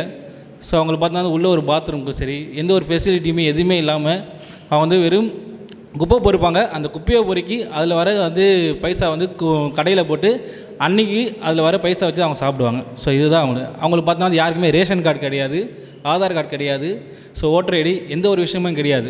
ஸோ இப்படி இருக்கும்போது அங்கே வந்து லாரிகள்லாம் போகும். ஸோ ஒரு அந்த குப்பை பொறுக்கும்போது அசதியில் தூங்கிட்டாலும் சரி, தூங்கும்போது லாரி வந்து அவங்க மேலே ஏறிடும். ஸோ நைட்டில் வந்து தெரியாது, ஏன்னா வந்து கும்மு இருட்டாக இருக்குவாங்க அந்த சைடில் பார்த்தீங்கன்னா. அது அப்படி இருக்கும்போது அந்த இடத்துல லாரி வந்து அவங்க மேலே ஏறி அவங்கள ஹாஸ்பிட்டலில் கூப்பிட்டு போனால் கூட ஒரு ஃபேக்கான ஒரு ஆதார் கார்டை வச்சு தான் அவங்க வந்து வெளியே, ஏன்னா வந்து ஹாஸ்பிட்டலில் வந்து போஸ்ட்மார்ட்டம் பண்ணும்போது ஆதார் கார்டு தான் ஃபஸ்ட்டு கேட்பாங்க, செத்த ஒரு ஆதார் கார்டு கொடுங்க அப்படின்னு கேட்பாங்க. ஸோ அந்த ஆதார் கார்டு கொடுக்கும்போது ஒரு ஃபேக்கான வந்து ஏதோ பைசா கொடுத்து அப்படி தான் வந்து அவங்களோட பாடியை வாங்கி அடக்கம் பண்ணுற இப்படி ஒரு ஸ்டோரியாக அங்கே பார்த்தேன். ஸோ இதை வந்து நம்ம மக்களுக்கு சொல்லணும், வெளியே கொண்டு வரணும் அப்படின்றதும் உள்ளே போகும்போது ஒன்றா வந்து பார்த்தீங்கன்னா வந்து வெளியே ஆரம்பிது. இப்போ பார்த்தீங்கன்னா கடைசியாக வந்து பார்த்தீங்கன்னா எருவலியை கொண்டு வராங்க. ஸோ நாங்கள் வந்து பார்த்தீங்கன்னா இந்த குப்பைமேடு அகற்றணும்னு சொல்லிட்டு நிறைய போராட்டங்கள் சரி நிறைய பண்ணிகிட்டு இருந்தோம். அப்படி பண்ணிகிட்டு இருக்கும்போது குப்பைமேடு வந்து நான் அகற்றணும்னு சொல்லிட்டு அந்த இடத்துல வந்து எருவலின்னு ஒன்று கொண்டு வராங்க. ஸோ எங்களை வந்து குப்பைமேட்டில் வந்து பார்த்தோன்னா எங்கள் குப்பைமேடு வேணாம், ஸோ அந்த இடத்துல வந்து வேறு ஒரு விஷயம் ஒரு கிரவுண்டும் சரி, மக்களுக்கு ஹெல்த்தியான கிரவுண்டும் சரி, ஸோ அந்த மாதிரி விஷயம் வந்து அவங்க கொண்டு வந்தால் ரொம்ப சந்தோஷமாக இருக்கும். அங்கே இருக்கிற மக்களை பற்றியான வெளியேறவங்களுக்கு தெரியணும்னு சொல்லிட்டு தான் வந்து சில விஷயங்கள் பண்ணோம். ஸோ அதை பண்ணக்கூடிய விஷயங்கள் தான் வந்து வெளியே வந்து டாக்குமெண்ட்டாக ஃபோட்டோ எக்ஸ்பிரஸ் பண்ணிகிட்ருக்காங்க. ரொம்ப சந்தோஷமாக இருக்குது. ஸோ இந்த வாய்ப்பு கொடுத்த பெனிஷா தோழருக்கும் சரி, அனந்தனிக்கு எல்லாருக்குமே ஒரு வாழ்த்துக்கள். நான் ஃபஸ்ட்டு வந்து நிறைய ஸ்டோரிஸ்லாம் நான் பண்ணிகிட்டே ஃபோட்டோ எடுத்துகிட்டே இருப்பேன். எனக்கு எந்த இடத்துல பண்ணணுன்ற ஒரு விஷயம் எனக்கு தெரியாது. ஏன்னா வந்து எனக்கு அந்த ஒரு விஷயம் எனக்கு இல்லாதனால அப்போ தான் பெனிஷா தோட கால் பண்ணேன், தோட இந்தமாரி அந்த கொடுங்கூர் குப்பைமேடு வந்து அந்த ஸ்டோரி வந்து நம்ம எக்ஸிபிட் பண்ண போகிறோம், ஸோ ஃபோட்டோஸ் அனுப்புறியான்னு கேட்டாங்க. சரி தோட நல்லா பண்ணுறேன் தோட, இந்த வாய்ப்பு எனக்கு ரொம்ப கொடுத்து நன்றி தோட, நான் கண்டிப்பாக ஃபோட்டோ சென்ட் பண்ண சொல்லிட்டு அந்த அடிப்படையில் தான் வந்து இப்போ ஃபோட்டோ எக்ஸிபிஷன் பண்ணியிருக்காங்க. எல்லாருக்குமே ரொம்ப நன்றி சார், வாழ்த்துக்கள், நன்றி, தேங்க்யூ சார். ஸோ உரிமையோடு தான் கேட்குறேன் ஒரு விஷயம் என்னென்னா வந்து இது வரைக்கும் பார்த்தா வந்து பழனித்தோடு வந்து கேமரா வந்து நம்ம கொடுத்தாங்க. ஸோ எக்ஸிபிஷன் முடிச்சோடனே கேமரா வந்து நம்ம வாங்கிட்டாங்க. ஸோ இப்போ வந்து கேமரா வந்து பார்த்தீங்கன்னா வந்து நான் ரெண்ட்டுக்கு எடுத்து தான் வந்து ஃபோட்டோ ஷூட் பண்ணுறதும் சரி, அப்படி தான் வந்து இப்போ வரைக்கும் நான் பண்ணிகிட்ருக்கேன். ஸோ கேமரா வந்து ஒரு கேமரா நல்ல ஒரு கேமரா தான் இன்னும் நிறைய ஸ்டோரிஸ் வந்து என்னால் வந்து புகைப்படங்களாக வந்து கொண்டு வர முடியும். ஸோ அந்த கேமரா உங்களால் முடிஞ்ச வாய்ப்பு இருந்தால் சப்போர்ட் முடிஞ்சால் நீங்கள் சப்போர்ட் பண்ண ரொம்ப சந்தோஷமாக இருக்கும்னு நினைக்கிறேன். நன்றி. ஸோ சக்தி தோழரை கௌரவிக்க அனிதா மேம் வந்து கூப்பிடுறேன். ஸோ இந்த கேமரா வாங்கிறதுக்கு உதவி பண்ணுறதுக்காக ஒரு ஃபண்ட்ரைசர் லிங்க் வெளியே வந்து போஸ்டர் இருக்கும். உங்களால் கான்ட்ரிபியூட் பண்ண முடிஞ்சால் கண்டிப்பாக உங்களோட கான்ட்ரிபியூஷன்ஸ் சக்தி தோழருக்கு மட்டும் இல்லை, வியாசர்பாடியில் வியாசை தோழர்கள் அமைப்பை சார்ந்து புதுசாக அவங்க தோழர்கள் ஃபோட்டோகிராஃபி, விமன் ஃபோட்டோகிராஃபின்ட்டு 2 அமைப்புகளாக வேறு ஃபோட்டோகிராஃபிக்காகவே டெடிக்கேட்டடாக ஆரம்பிச்சிருக்காங்க. ஸோ அதை சார்ந்து ஒரு 8 புகைப்பட கலைஞர்கள், ரொம்பவே இளம் கலைஞர்கள், கல்லூரி மாணவர்கள் தான் இயங்கிக்கிட்டு இருக்காங்க. அவங்களுக்கு வந்து கேமரா வாங்கிறதுக்கு கண்டிப்பாக ஹெல்ப்ஃபுல்லாக இருக்கும். ஸோ அடுத்தது இப்போ வந்து நம்ம வட சென்னையில் இருக்கிற சூழல் சார்ந்த விஷயங்களை பற்றி பேசிகிட்ருக்கோம். ஆனால் நம்ம சென்னை அளவில் பார்க்கும்போது வட சென்னையில் அதிகமாக இந்த மாதிரி தொழிற்சாலைகள், இண்டஸ்ட்ரியலைசேஷன், சுற்றுச்சூழல் மாசுபாடு மாதிரியான விஷயங்கள் இருக்குது. அதுவே தமிழக அளவில் பார்த்தோன்னா எப்படி வட சென்னை இன்றைக்கி சென்னையில் ஒரு மாடர்ன் காலனியாக இருக்குதோ அந்த மாதிரி தமிழக அளவில் பல சின்ன சின்ன காலனிஸ் இருக்குது. இந்திய அளவில் போனால் இன்னும் அதிகமான ஒடுக்கப்பட்ட மக்கள் வாழும் பகுதிகள் வந்து மாடர்ன் காலனிஸ் மாதிரி என்விரான்மெண்டல் எக்ஸ்ப்ளாய்டேஷனுக்காகவே வச்ச மாதிரி இருக்குது. ஸோ இந்த மாதிரி எப்படி எண்ணூருக்கு ஒரு சேவ் எண்ணூர் க்ரீக் கேம்பெயின் இருக்குது, கொடுங்கியூருக்கு வியாசை தோழர்கள் இருக்கோ, தமிழகம் முழுதும் இருக்கிற சுற்றுச்சூழல் சவால்களை சந்திச்சுட்டு வர மக்களுக்கு ஒரு சாலிடாரிட்டியாக இயங்கிட்டு வர அமைப்பு வந்து பூவுலகின் நண்பர்கள். ஸோ இன்றைக்கி பூவுலகின் நண்பர்கள் அமைப்போட ஒருங்கிணைப்பாளர் அண்ணன் சுந்தரராஜன் அவர்கள் வந்து வந்திருக்காரு. ஸோ அண்ணனும் எக்ஸிபிஷனை வந்து பார்த்துருக்காரு. ஸோ அவரோட கருத்துக்களை வந்து பகிர்ந்து. Thanks Benisha, thanks Anitha for this wonderful opportunity. Dakshin Chitra and Karthik, Benisha, Dileep எல்லாருக்கும் முதல்ல வாழ்த்துக்கள் சொல்கிறேன் இப்படிப்பட்ட ஒரு நிகழ்வை ஒருங்கிணைச்சதுக்காக. குறிப்பாக அந்த 3 புகைப்பட கலைஞர்கள், உங்கள் 3 பேர்த்துக்கும் வாழ்த்துக்கள். அவங்களை வழிநடத்திய சாத்விக் அவர்களுக்கும் நான் வாழ்த்துக்கள் தெரிவிச்சுக்கிறேன். வந்திருக்கின்ற 3 எண்ணூர் தோழர்களுக்கும் இனிய மாலை வணக்கம். நினைவுகள், அச்சுறுத்தல்கள், கனவுகள், கோஸ்ட், மான்ஸ்டர்ஸ் அண்ட் ட்ரீம்ஸ். நினைவுகளுக்கும் கனவுகளுக்கும் இடையில் இருக்கின்ற அச்சுறுத்தல், அது வந்து அது தெரிஞ்சு அந்த வார்த்தையை நடுவில் வச்சாங்களா இல்லைன்னு தெரியல. உண்மையிலே ஒரு சரியான பொருத்தமான தலைப்பு. ஏன்னா நம்மளோட கனவுகள் என்பதே வந்து நம்ம நினைவுகள்லேருந்து தான் வருது. நம்ம யாராவது வந்து நார்த் கொரியாவில் கிம் புக்கை பற்றி வந்து நம்ம கனவு காண்போமா? காண மாட்டோம். நம்மளுடைய நினைவுகளோடு வர்றது தான் நம்முடைய கனவுகள். அப்போ அந்த நினைவுகளுக்கு அச்சுறுத்தலாகக்கூடிய விஷயங்கள் தான் நம்ம வந்து மான்ஸ்டர்ஸ் இங்கே குறிப்பிட்றாங்க. பொதுவாகவே வந்து நமக்கு தமிழ்நாட்டுக்கு தலைநகரம் சென்னை, சென்னையோட முக்கியமான ஒரு பகுதி வட சென்னை. சென்னை மாதிரி ஒரு நகரத்தை வந்து நீங்கள் வந்து உலகத்தை போய் பார்க்க ரொம்ப அபூர்வம். ஏன்னா நீங்கள் இப்போ லண்டன் போனீங்கன்னா ஒரு தேம்ஸ் நதி கரையில் இருக்கின்ற லண்டன் மாநகரம் சொல்லுவாங்க. வாஷிங்டன் போயின்னா பொட்டமேக்னு ஒரு நதியை சொல்லுவாங்க. பொட்டமேக் நதிக்கரையில் இருக்கின்ற வாஷிங்டன் நகரம் சொல்லுவாங்க. ஆனால் சென்னைக்கென்று 4 நதிகள் கொண்ட ஒரு நகரம் சென்னை. வட சென்னைக்கு வந்து ஆரணியாறு, கொற்றலையாறு, மத்திய சென்னைக்கு வந்து கூவம், தென் சென்னைக்கு வந்து அடையாறு, அதற்கு கீழே வந்தோம்னா பாலாறும் கோவளமும். இந்த 4 பெரிய நதிகள், கிட்டத்தட்ட 30க்கும் மேற்பட்ட பெரிய ஓடைகள், காட்டன் கால்வாய், விருகம்பாக்கம் கால்வாய், மாம்பலம் கால்வாய் என்று 30க்கும் மேற்பட்ட பெரிய ஓடைகள், 542 சிறிய ஓடைகள். இதுதான் சென்னையின் ட்ரைனேஜ் குறித்த புள்ளி விவரம், வடிகால் குறித்த புள்ளி விவரம் தான். மழை பெய்யும், சின்ன ஓடை தண்ணி எடுத்து போய் பெரிய ஓடை கொண்டு போகும், பெரிய ஓடை தண்ணி எடுத்துகிட்டு போய் நதி கொண்டு போகும், நதி தண்ணியை கொண்டு போய் கடலில் போய் சேர்க்கும். இதுதான் இருந்த சிஸ்டம், இதுதான் இருந்த சிஸ்டம். இதை தவிர சென்னைக்கென்று அற்புதமாக 2 மிகப்பெரிய சதுப்பு நிலங்கள், வட சென்னைக்கு வந்து எண்ணூர் பழவேற்காடு, தென் சென்னைக்கு வந்து பள்ளிக்கரணை. இவ்வளோ ஒரு பியூட்டிஃபுல்லான ஈக்கோசிஸ்டம் கொண்ட சூழலியல் தொகுதிகள் மண்டலங்கள் கொண்ட ஒரு மாநகரம் உலகத்தில் எதுவும் இருக்குமா கேட்டால் கிடையாதுன்னு நம்ம சொல்ல முடியும். ஆனால் அப்படிப்பட்ட ஒரு இயற்கை நமக்கு கொடுத்த மிகப்பெரிய ஒரு கொடையை நாம் எப்படி ஆக்கி வச்சிருக்கோம் என்பதை காட்டுவதற்கு தான் எண்ணூர் பற்றின இந்த art exhibition and photography exhibition. இது பெனிஷா சொன்ன மாதிரி தமிழ்நாடு முழுமைக்கும் இது வந்து பொருந்தும். அப்போ நீங்கள் இந்த எண்ணூர் ரெஸ்டோரேஷனை எண்ணூரை மீட்டுருவாக்கம் செய்வதற்கு அந்த மக்களோட பங்களிப்பு இல்லாமல் எது நம்ம செய்ய முடியாது. வெளியேந்தவர்களுக்கு மட் ஃப்ளாட்ஸுக்கும் சாண்ட் டியூன்ஸுக்கும் வித்தியாசம் தெரியாது. அந்த எண்ணூர் கிரீக்கும் பக்கிங்ஹாம் கால்வாய் இல்லைன்னா அந்த கோஸ்டல் ஈக்கோசிஸ்டமே இல்லை. ஸோ அவனுக்கு மண்ணு மண்ணாக இருக்குது, அதை வந்து சமன்படுத்துவது தான் அவனுடைய ரெஸ்டோரேஷன் பிளானாக இருக்கும். இங்கே இருக்கின்ற பாளையம் அண்ணாக்கு இருக்கின்ற கடல் வளம் பற்றின அறிவு ஒட்டுமொத்த தமிழ்நாட்டுடைய ஃபிஷரிஸ் டிபார்ட்மெண்ட் இருக்குமான்னு கேட்டால் இல்லைன்னு நம்மளால் சொல்ல முடியும். அந்த ஒரு மனுஷனுக்கு அவ்வளோ நாலேஜ் இருக்குது. அப்போ அந்த ட்ரெடிஷ்னல் நாலேஜை யூஸ் பண்ணக்கூடிய இன்னைக்கு சிஸ்டம் நம்மகிட்ட கிடையாது. இன்றைக்கி அவர் மட்டும் இல்லை, இங்கே இருக்கின்ற எண்ணூரில் இருக்கின்ற தோழர்கள் ஒவ்வொரு கதையும் அவ்வளோ அற்புதமான, அதாவது பழசு எல்லாமே பிற்போக்கு கிடையாது. அதை நம்ம புரிஞ்சுக்கணும். பழசு எல்லாம் பிற்போக்கு கிடையாது. அதுக்கு பின்னாடி ஒரு பெரிய வரலாறு இருக்குது, பெரிய கதை இருக்குது. அப்போ ஒவ்வொரு கதையும் நான் ஏன் சொல்லியிருக்காங்க, ஒவ்வொரு கதையும் ஏன் அப்படி வச்சுருக்காங்கன்னா அதற்கு பின்னாடி இருக்கின்ற ஒரு அறிவு சார்ந்த விஷயம். நீங்கள் பெரிய கோயில்கள் இருக்குல்ல, தமிழ்நாட்டில் கட்டப்பட்ட பெரிய கோயில்கள் இருக்குல்ல, அந்த கோயில்கள்லாம் போய் பார்த்தீங்கன்னா ஒரு ஸ்தல விருட்சம்னு மரத்தை சொல்லுவாங்க. புரசை மரங்கள் நிறைந்திருந்த பகுதி தான் புரசை வாக்கம். நீங்கள் புரசை வாக்கத்தில் இருக்கிற கோயிலுக்குள்ளே போய் பார்த்தீங்கன்னா அந்த புரசை வாக்கத்து கோயிலோட ஸ்தல விருட்சம் சொல்லக்கூடிய மரம் வந்து அந்த பகுதியோட மிக மிக அதிகமாக அந்த மரமாக இருக்கும். ஸோ அந்த மரத்தை அழித்து தான், அந்த காட்டை அழித்து தான் அந்த பெரிய கோயிலை கட்டியிருப்பாங்க. ஆனால் நீங்கள் சிறுதெய்வ கோயில்கள் இருக்குல்ல, காத்தவராயன், ஐயனார், மூக்காயி, இதெல்லாம் சிறுதெய்வ கோயில்கள்.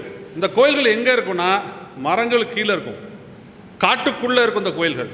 இந்த கோயில்கள்லாம் காட்டை அழித்து கட்டப்பட்ட கோயில்கள் இல்லை.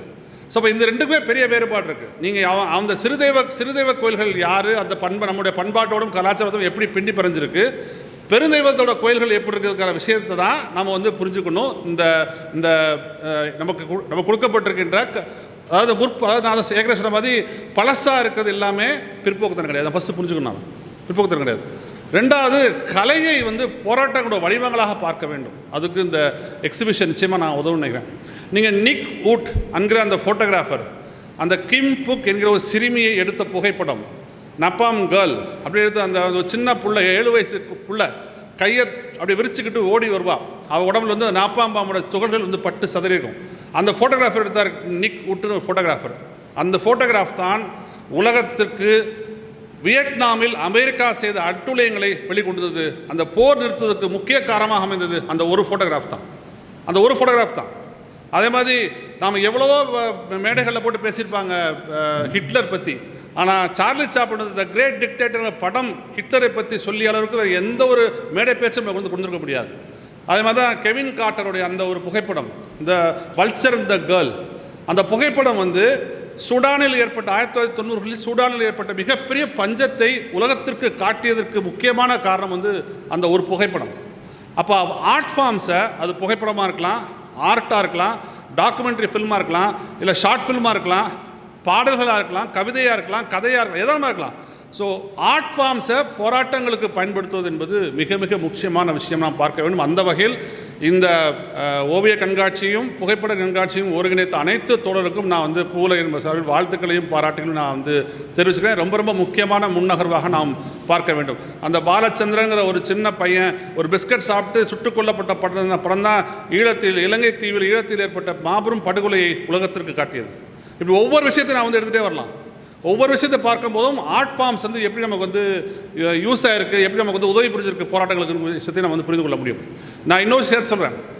இந்தியா சுதந்திரம் பெற்றதுலேருந்து, அதாவது 1946லேருந்து இந்த 2024 வரைக்கும் இந்தியா முழுவதும் உள்ள பல்வேறு திட்டங்களுக்காக, அது அணைக்கட்டாக இருக்கலாம், இல்லை கோல் மைன்ஸாக இருக்கலாம், இல்லை அயன் ஓர் மைன்ஸாக இருக்கலாம், துறைமுகமாக இருக்கலாம், தெர்மல் பிளான்ட்டாக இருக்கலாம், இல்லை நியூக்ளியர் பவர் பிளான்ட்டாக இருக்கலாம், ஏதோ ஒரு காரணத்துக்காக இந்தியா முழுவதும் கொண்டு வரப்பட்ட திட்டங்களில் கிட்டத்தட்ட இதுவரைக்கும் 3 கோடி மக்கள் வெளியேற்றப்பட்டிருக்கிறார்கள். அவங்க வாழ்விடங்களை விட்டு வெளியேற்றப்பட்டிருக்கிறார்கள். இந்த 3 கோடி மக்கள் வெளியேற்றப்பட்ட 3 கோடி மக்களில் 99% மக்கள் பிற்படுத்தப்பட்ட, தாழ்த்தப்பட்ட, பழங்குடியின மீனவ மக்கள் தான் 99% மக்கள். அப்போ இந்த 99% of people who were displaced because of different projects in the last about 75 years are either backward class, most backward class, Adivasis, tribals, fishermen and Dalit community people. அப்போ அரசுக்கு விவசாயிகளை பிளெயின்ஸ்லேருந்து தூக்கி வெளியே போடுவதற்கோ, மீனவர்களை கடற்கரையோரமிருந்து வெளியே தூக்கி போடுவதற்கோ, பழங்குடியின மக்களை காடுகளிலிருந்தும் மலைகளிலும் தூக்கி போடுவதற்கோ எந்தவித கவலையும் எந்தவித அச்சமும் கிடையாது. ஏனென்றால் அவர்கள் குரலற்றவர்கள், தேர் வாய்ஸ்லெஸ் அப்படிங்கிற விஷயம் அரசுக்கு பதிஞ்சிருக்கு. அதனால தான் நீங்கள் ஒரு எந்த ஒரு ப்ராஜெக்ட் வந்தாலும் உடனே அவர்களுக்கு தெரிகின்ற இடம் வட சென்னையில் போய் வைங்க. நான் ரொம்ப சிம்பிளாக கேட்குறேன், உங்களுக்கு தெர்மல் பிளான்ட் வேணும்னா உங்களுக்கு கடற்கரை வேணும்ல. ஸோ அந்த கடற்கரை பெசநகரில் இல்லையா? அந்த கடற்கரை திருவான்மியூரில் இல்லையா? ஏன் உங்களுக்கு தெர்மல் பிளான்ட் வைக்கணும்னா உடனே வடச்சென்னையில் போய் வைங்கன்னு சொல்கிறீங்க? திருவான்மையில் கடற்கரை இல்லையா? நான் பெசநகரில் நான் தெர்மல் பிளான்ட் வைக்கணும்னு நான் சொல்லலை. ஆனால் அது என்ன எந்த திட்டம் என்றாலும் உடனே வடசென்னைக்கு போ, திருவெற்றியூருக்கு போ, வியாசார்பாடிக்கு போ, காட்டுப்பள்ளிக்கு போன்னு ஏன் சொல்கிறீங்க? திருவான்மியூரில் இல்லையா? நீங்கள் திருவான்மியூரில் அல்லது அடையார் பெசநகர் பீச்சில் நான் தெர்மல் பிளான்ட்டை நீங்கள் வைக்க வேண்டாம், தெர்மல் பிளான்ட்டை வைக்கிறேன்னு சொல்லி அனௌன்ஸ்மெண்ட் பண்ணுங்கள். உங்கள் கவர்மெண்ட்டுக்கு என்ன ஆகும் பாருங்கள். அப்போ அந்த மக்களுக்கு குரல் இல்லை. அங்கே இருக்கிட்ட வாழக்கூடிய பூர்வகுடி மக்களுக்கு குரல் இல்லை. அவருடைய குரல் யாரும் எடுபடாது. The corridors of power doesn't have the ability to understand their words or their thoughts அப்படிங்கிற ஒரே ஒரு ஆதிக்க மனப்பாவம் தான் இதை போன்ற திட்டங்களை நீங்கள் வடசென்னையில் போய் வைப்பதற்கான ஒரு முகாந்திரமாக இருக்குது. நீங்கள் இது மட்டும் இல்லை, தமிழ்நாடு முழுக்க இந்தியா முழுக்க பார்த்தீங்கன்னா எங்கெங்கெல்லாம் திட்டங்கள் வந்திருக்கோ அங்கெல்லாம் சாதாரண மக்கள் தான் வந்திருப்பாங்க. எந்த ஒரு பெசன்ட் நகர்லையோ இல்லாட்டி சாந்தோம்லையோ இல்லை திருவான்மியூர்லையோ ஏதாவது ஒரு மேட்டுக்குடி அல்லது பணக்கார மக்களை வெளியேற்றியதாக நமக்கு தரவு இருக்கா கேட்டால் இல்லை. ஏதாவது 1-2 எக்ஸப்ஷன் கேஸ் இருக்கலாம். எக்ஸப்ஷன்ஸ்லாம் பொது விதியாகாது. ஸோ 1-2 எக்ஸப்ஷன் கேஸில் நடந்திருக்கலாம். அப்போ இந்தியா முழுவதும் நினச்சா தமிழ்நாட்டிலே தான் இருந்துச்சு. அப்போ இந்த ஈகோசிஸ்டம்ஸ் இருக்குல்ல, இந்த நேச்சுரல் ஈகோசிஸ்டம்ஸ், அதுக்கும் நமக்குமான ஒரு கனெக்ட் எப்படி ஆயிரக்கணக்கான ஆண்டுகளாக வந்திருக்குன்னா கதைகள் மூலமாக தான் வந்திருக்கு. நமக்கு எழுத்து கிடையாது, எழுத்து ரொம்ப லேட்டாக வந்துச்சு. ஆயிரக்கணக்கான ஆண்டுகளாக இந்த சூழல் மண்டலங்கள், சூழல் தொகுதியில் பற்றின ஒரு கதை அல்லது ஒரு அறிவு நமக்கு எப்படி வந்துச்சுன்னா காதல் வழியாக தான் வந்துச்சு. அப்போ அந்த கதைகளை சொல்வது ரொம்ப ரொம்ப முக்கியம். தாளம்பூ கதை ஏன் முக்கியம், அந்த பெரியவர் பற்றின கதை ஏன் முக்கியம், ஏன் அந்த பெரியவர் அங்கே நிற்கிறாரு அப்படின்னு சொல்கிறாங்கன்னா அந்த இடத்துல ஒரு முக்கியமான ஒரு சூழலியல் தொகுதி இருக்குன்னு அர்த்தம். ஷால்ஸ்ன்னு சொல்லக்கூடிய ஒரு பகுதி இருக்கலாம், அல்லது ஏதாவது மட் ஃப்ளாட்ஸ் இருக்கலாம், ஏதோ ஒன்று இருக்கலாம் அங்கே. அப்போ அந்த இடத்துல போகும்போது நீங்கள் ஸ்மோக் பண்ணிட்டு போகக்கூடாது, இல்லை வேறு எதாவது பண்ணிட்டு போகக்கூடாது, அந்த இடம் பாதிக்கப்பட்டுன்னு சொல்கிறதுக்காக கதை சொல்லிக்கலாம். ஸோ அப்போ அந்த கதைகளை வெளிக்கொண்டு மூலமாக தான் நம்ம கதைகளின் மூலமாக தான் நமக்கான அறிவு, அந்த கடல் பற்றின அறிவு, அந்த கடல் வளம் பற்றின அறிவு நமக்கு இத்தனை ஆயிரம் ஆண்டுகளாக நமக்கு வந்திருக்கு. இன்றைக்கி நாம் ஏன் நெருப்பு வச்சுருக்கோம் அப்படின்னா, நுவால் ஆதாரி அழகாக இருப்பார். நீங்கள் மனிதர்கள் குகையில் வாழ்ந்தபோது நமக்கு இருந்த ஒரே ஒரு எதிரி விலங்குகள் தான். அப்போ அந்த ஒரு நாள் பார்க்குறான் மனுஷன், ஒரு காட்டுத்தீ வருது, காட்டுத்தீயை பார்த்து பயந்து விலங்குகள்லாம் ஓடுது. ஆஹா, இந்த தீயை பார்த்து இது ஓடுதுடா அப்படின்னு சொல்லிட்டு அவன் குகைகளுக்கு வெளியே நெருப்பு வைக்க ஆரம்பித்தான். ஏன்னா அந்த விலங்குகளை நம்ம அட்டாக் பண்ணக்கூடாது. அதன் பழக்கம் தான் இன்றைக்கி நமக்கு அந்த விளக்கு வைக்கிற பழக்கம். அந்த விளக்கை தான் இன்றைக்கி அந்த காட்டுத்தீயை தான் இன்றைக்கி விளக்காக இருப்பதாக நுவால் ஹராரி தன்னுடைய புத்தகத்தில் இருக்கார். அப்போ இந்த சென்ஸ் ஆஃப் இது இருக்குல்ல, இது கதைகள் மூலமாக தான் நமக்கு வரும்.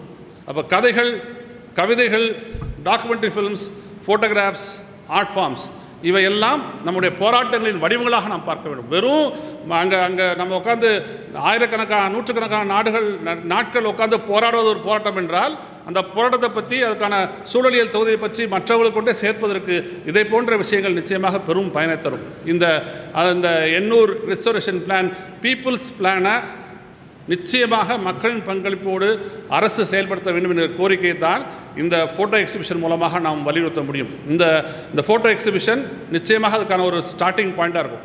நீங்கள் அந்த இடம் பற்றின எந்த நினைவும் இல்லாமல் வரக்கூடிய ஒருத்தரால் ஒருபோதும் ரெஸ்டோர் பண்ண முடியாததை எப்படி பண்ண முடியும்?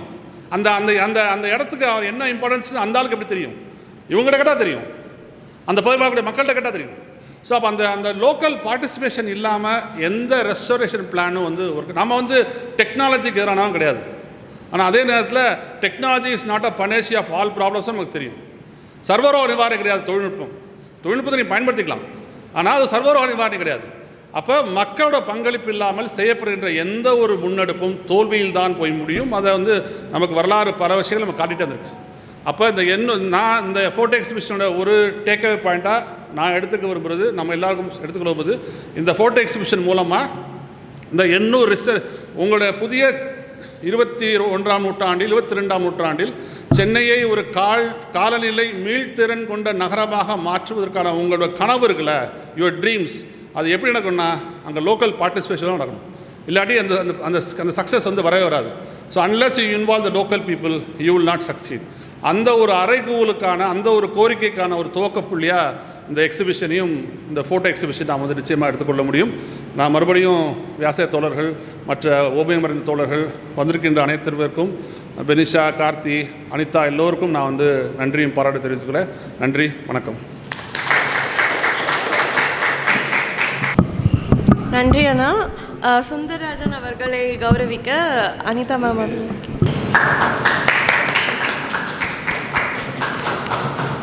ஓகே, ஸோ இப்போ திரும்ப நம்ம எண்ணூரை பற்றி பேசும்போது ஆரம்பத்துலேயே ஆர்டிஸ்ட் வந்து ஷேர் பண்ணியிருப்பாங்க.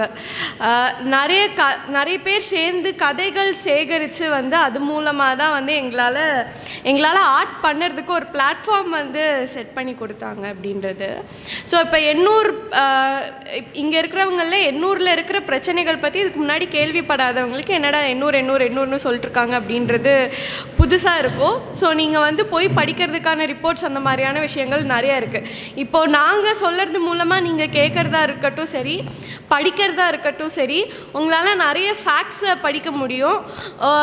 வெளியிலேருந்து எப்படி சொல்ல, அந்த இடத்தோட எந்த உறவும் இல்லாத யாரோ போயிட்டு அவங்களோட எக்ஸ்பீரியன்ஸ் ஷேர் பண்ணுறத வந்து படிக்க முடியும். ஆனால் நாங்கள் வந்து நான், ராஜு, இன்னும் நிறைய பேர் வந்து அந்த ஸ்டோரிஸை, கதைகளை கலெக்ட் பண்ணுற ப்ராசஸில் இருந்தோம். அப்போ நாங்கள் வந்து என்னோட சேர்ந்த மக்கள்கிட்ட பேசும்போது எல்லார்கிட்டையும் எங்களால் பார்க்க முடிஞ்சது வந்து ஒரு வாழ்நாள் ஆயுட்காலம் முழுசுமான ஆரோட அவங்களோட உறவு எப்படி இருந்துச்சு அப்படின்றது. அது மூலமாக ரொம்ப இம்பேக்ட்ஃபுல்லாக ஒரு தாக்கத்தை ஏற்படுத்தின விஷயம் என்னவாக இருந்துச்சுன்னா, நம்ம சிட்டிலேயோ டவுன்லேயோ இல்லை இயற்கையிலிருந்து விலகி வாழ்கிற மக்களுக்கும் இயற்கையோடு இயைந்து வாழ்கிற மக்களுக்கும் அவங்களோட வாழ்வியல் வந்து எப்படி இந்த மாதிரி சூழலை மையமாக வச்சு சென்டராகி இருக்குது அப்படின்றது வந்து ரொம்ப புது ஒரு லேர்னிங்காக இருந்துச்சு. ஸோ அந்த மாதிரியான விஷயங்கள் இங்கே இருக்கிற நம்மளோட எண்ணூரை சார்ந்த மீனவர்கள் அவங்கக்கிட்டேருந்து கேட்கும்போதே, இப்போ அவங்க பேசும்போது உங்களால் அவங்களோட வாழ்நாள் காலம் முழுதுமான ஆரோட அவங்களோட ஒரு எப்படி சொல்ல, நாங்கள் ஆற்றுல மீன் பிடிச்சா ஆற்றுல இது இருந்துச்சு அது இருந்துச்சுன்றதை தாண்டி ஒரு உறவை வந்து நம்ம எப்படி அக்கா தங்கச்சி தம்பின்ட்டு ரிலேஷன்ஸ் இருக்கோமோ அதே மாதிரி அவங்களோட வாழ்க்கையில் வந்து ஒரு முக்கிய பங்காக அந்த ஆறை வந்து நம்மளால் பார்க்க முடியும். ஸோ அடுத்ததான் நம்மளோட எண்ணூரை சேர்ந்த மீனவர்கள் அண்ணன் மதனகோபால் அவர்களும் ராமன் அண்ணா அவர்களும் வந்துட்டு அவங்களோட எப்படி சொல்ல, இந்த 50 ஆண்டு கால போராட்டத்தில் அவங்களோட பயணம் பங்கு என்னவா இருந்திருக்குதுன்றதா சரி, மீனவ மக்களாக அவங்களுக்கு ஆரோட உறவு எப்படி இருந்துச்சு அப்படின்ற மாதிரியான விஷயங்களை பகிர்றதுக்கு முதல்ல மதனகோபால் அண்ணன் அவர்களை வந்து அழைக்கிறேன். அனைவருக்கும் வணக்கம். இந்த வடசென்னை எண்ணூர் வந்து ரொம்ப ஃபேமஸான ஊர்.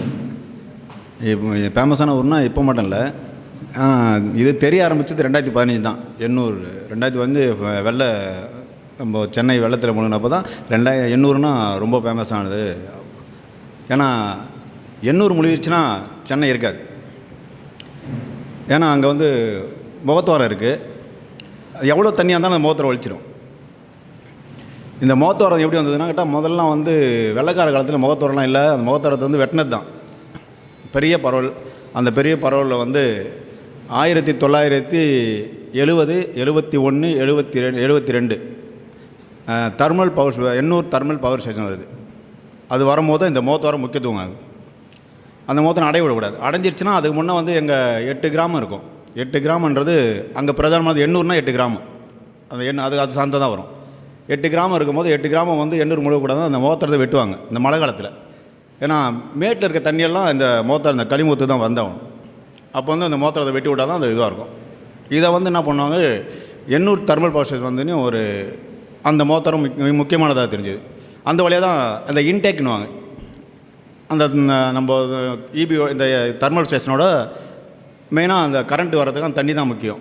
அந்த வழியாக தான் போகணும் எண்ணூர். அப்போ வந்து ஆறு வந்து பார்த்திங்கன்னா உங்களுக்கு ரொம்ப பெரிய இது நம்ம போக்குவரத்தே வந்து ஆறு சம்மந்தப்பட்டது. நெல்லூர்லேருந்து பாண்டிச்சேரி வரைக்கும் அங்கே படகு போக்குவரத்து தான்.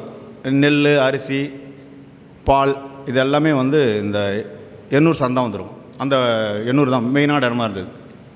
அங்கே லாக் இருக்கும், ஒரு 3 லாக் இருக்கும். எண்ணூர்லேயே 2 லாக் இருக்கும். இங்கே நம்ம இது போகும்போது எண்ணூர் தாண்டி இந்த அத்திப்பட்டு போகிறதுக்கு முன்னே அங்கே ஒரு லாக் இருக்கும். அந்த லாக் வழியாக தான் வரும். லோ டைட்டில் வந்து அந்த லாக்கில் க்ளோஸ் பண்ணுவாங்க போட்டுலாம், படகுலாம். அந்த பெரிய படகு தான் சொல்லுவாங்க. அது ஒரு 60 அடி இருக்கும் அந்த படகு. அந்த வழியாக தான் நெல், அரிசிலாம் வரும். அரிசி, இந்த கிளிஞ்சல், விறகு, கோதுமை இதெல்லாமே வந்து அது வழியாக ஃபஸ்ட்டு நம்மளுக்கு வந்து எண்ணூர் சார்ந்த டிரான்ஸ்போர்ட்டே இல்லை. இப்போ பிரிட்ஜு போட்டிருக்காங்க. அது மாதிரி அங்கே அதுக்கப்புறம் பார்த்தா உப்பு தான் மெயினான இது. உப்பு, மீன்பிடி, இதுதான் நாங்கள் வந்து மீன்பிடி தான் எங்களோட தொழில். உப்பளம் வந்து அங்கே சால்ட் ஆஃபீஸ் ஒன்று இருக்கும். உப்பளம் வந்து மெயினான இதுவாக இருக்கும். அதில் வந்து ஒரு 60 காவா வந்து வெட்டியிருப்பாங்க. அந்த காவா வழியாக தான் படகு, பெரிய படகுலாம் போகும். உப்புகளை ஏற்றுவாங்க, இறக்குமதி பண்ணுவாங்க, ஏற்றுவாங்க. இப்படி தான் போயிடுது. முதல் எங்களுக்கு அடியே வந்து எண்ணூர் தெர்மல் பவர் ஸ்டேஷன் தான். அதுக்கப்புறம் வந்து சிபிசிஎல் எம்ஆர்எல்னு வரும். அவங்க வராங்க. அவங்க வந்துட்டு இந்த மணலியில் அந்த பக்கிங்ஹாம் கனால் வழியாக இந்த கழிவுகள்லாம் முதல்ல வரதுக்கு சுடு தண்ணி விடுவாங்க. ஃபஸ்ட்டு இந்த பவர் ஸ்டேஷன் வந்து என்ன பண்ணோம், அந்த அவனோட கூலிங் இதெல்லாம் வந்து அந்த எண்ணூர் தெர்மல் பவர் ஸ்டேஷன் தான் வருவான். அதை விடும்போது எங்களுக்குலாம் ஃபஸ்ட்டு தெரியாது. எங்களுக்கு அந்த இது தெரியல. 70 பார்த்திங்கன்னா நான்லாம் சின்ன பையன், எனக்கு சொல்லி தான் தெரியும். 70 வந்து எனக்கு வந்து 1973 தான் நான் பிறந்தேன். 70 கம்பெனி நர்மல் வரும்போதெல்லாம் தெரியாது. என்னோடய முன்னோடிகள் சொன்னது தான் நான் சொல்கிறேன். நான் படித்ததுங்க சொல்கிறேன், பார்த்ததில். அப்படி இருக்கும்போது அலகு 1 வருது 70, அலகு 2, அலகு 3, அலகு 4 வரைக்கும் வருது. 640 மெகாவாட் வந்து தயார் பண்ணுறாங்க. அங்கே தயார் பண்ணும்போது இந்த மாதிரி பிரச்சனைலாம் வருது. அதுக்கப்புறம் வந்து 1994 வந்து வடசென்னை அனல் நிலையம் வருது. வடசென்னை அனல் நிலையம் வரும்போது அங்கே வந்து நாங்கள் நிறைய போராட்டம்லாம் பண்ணோம். போராட்டம் பண்ணும்போது ஏன்னா அங்கே ட்ரட்ஜிங் நாங்கள் இறங்கி தான் தொழில் பண்ணுவோம். எங்களோட தொழில் இறால் பிடிக்கிறது, மீன், நண்டு, இறால் தான் பிடிக்கிறது. நாங்கள் தண்ணியில் இறங்கி தான் தொழில் பண்ணுவோம். எங்களுக்கு இடுப்பளவு தண்ணி தான் இருக்கணும். எங்களுக்கு தலைக்கு மேலே போட்டால் எல்லோரும் தொழில் பண்ணி எங்களை கொம்பு நட்டி தான் அங்கே தொழில் பண்ணுவாங்க. அந்த மாதிரி தொழில் வரும்போது எங்கள் ட்ரட்ஜிங் ஆப்ரேஷன் சொல்லிட்டு ஒன்று பண்ணாங்க. அந்த இன்டேக் வந்து அவங்க ஓப்பன் பண்ணிவிட்டு ஈவி அந்த முகத்தோர் வழியாக தான் தண்ணி எடுக்கணும். எங்கள் அந்த ஆற்றுல தான் தண்ணி எடுக்கணும். அப்படி எடுக்கும் போது பார்த்திங்கன்னா 94 அங்கே பெரிய பிரச்சனை பண்ணுறோம். எங்களுக்கு வந்து வாழ்வாதாரம் போய் நாங்கள் இறங்கி பண்ண முடியாது. அவங்க வரும்போது அவங்க வந்துட்டாங்க. அவங்க வந்தோடனையும் நம்ம சென்னை இது வட சென்னை போர்ட் வருது, காமராஜர் துறைமுகம். இப்போ எண்ணூர் துறைமுகம் வந்து காமராஜர் துறைமுகம் ஆக்கினாங்க. அது வரும்போது பார்த்திங்கன்னா அவங்க வந்து கறியெலாம் வந்து சென்னையில் இருந்தால் ரொம்ப பாதிக்குது, நீங்கள் வட சென்னை தான் உங்களுக்கு சிறந்தாக இருக்கும், அங்கே ஐநூறும் கறியும் வந்துடணும் அப்படின்னாங்க. அது செட்டிநாட்டு கொடுக்குறாங்க, ஒன்று சிக்காலிட்டு தராங்க. அது தரும்போது என்ன பண்ணால் கோல் யார்டு, எங்களோட இது வந்து பார்த்திங்கன்னா பெரிய பெரிய காடு இருக்கும். செட்டிநாடு கோல் யார்டு இருக்கிறாங்க. ஒரு எத்தனை மொத்தம் 640 ஏக்கரில் 6,000 ஏக்கரில் வந்து அவங்க வந்து கையகப்படுத்துகிறாங்க போர்ட்டு. ஒரு பக்கம் ஈவி கையகப்படுத்திட்டாங்க, இன்னொரு பக்கம் போர்ட்டு பண்ணுறாங்க. அங்கே வந்து நாங்கள் வந்து இறங்கி தொழில் பண்ணுற இடம், நாங்கள் போய் அங்கே வந்து எல்லாமே இது பண்ணுற இடம். அந்த இடத்துல எங்களுக்கே வந்து தடை போடுறாங்க. ஒரு போர்டு போட்டு இது வந்து சென்னை அது காமராஜர் துறைமுகத்துக்கு சொந்தமானதுன்னு போடுறாங்க. அப்போ நான் கேட்குறேன், என்னங்க திடீர்னு இந்த மாதிரி போகிறேன்னு சொல்லி கேட்கும்போது, இல்லை இது நாங்கள் வந்து நீங்களே உள்ளே வரக்கூடாது அப்படின்றாங்க. இந்த மாதிரி வரும்போதோ அவன் அந்த இருக்கிற அந்த அவன் என்னோடய பிரச்சனைகளை வந்து இங்கே வர தெர்மல் பவர் ஸ்டேஷனில் அவன் வந்து ஃபுல்லாக கன்வர்சேஷன் கொண்டு வரான். ஃபஸ்ட்டு வேகனில் தான் போவோம், கறிலாம் பார்த்தா வேகனில் தான் வரும். அவன் டிரான்ஸ்போர்ட் அதிகமாகுது என்ன பண்ணிட்டான், அவன் வந்து நிறைய வந்து பக்கத்தில் வந்து எல்லாருக்கும் 8 கிலோமீட்டருக்குள்ளே அந்த கன்வர்சேஷன் கொண்டு வந்துட்டான். இப்போது எங்கே பார்த்தாலும் கறி தான்.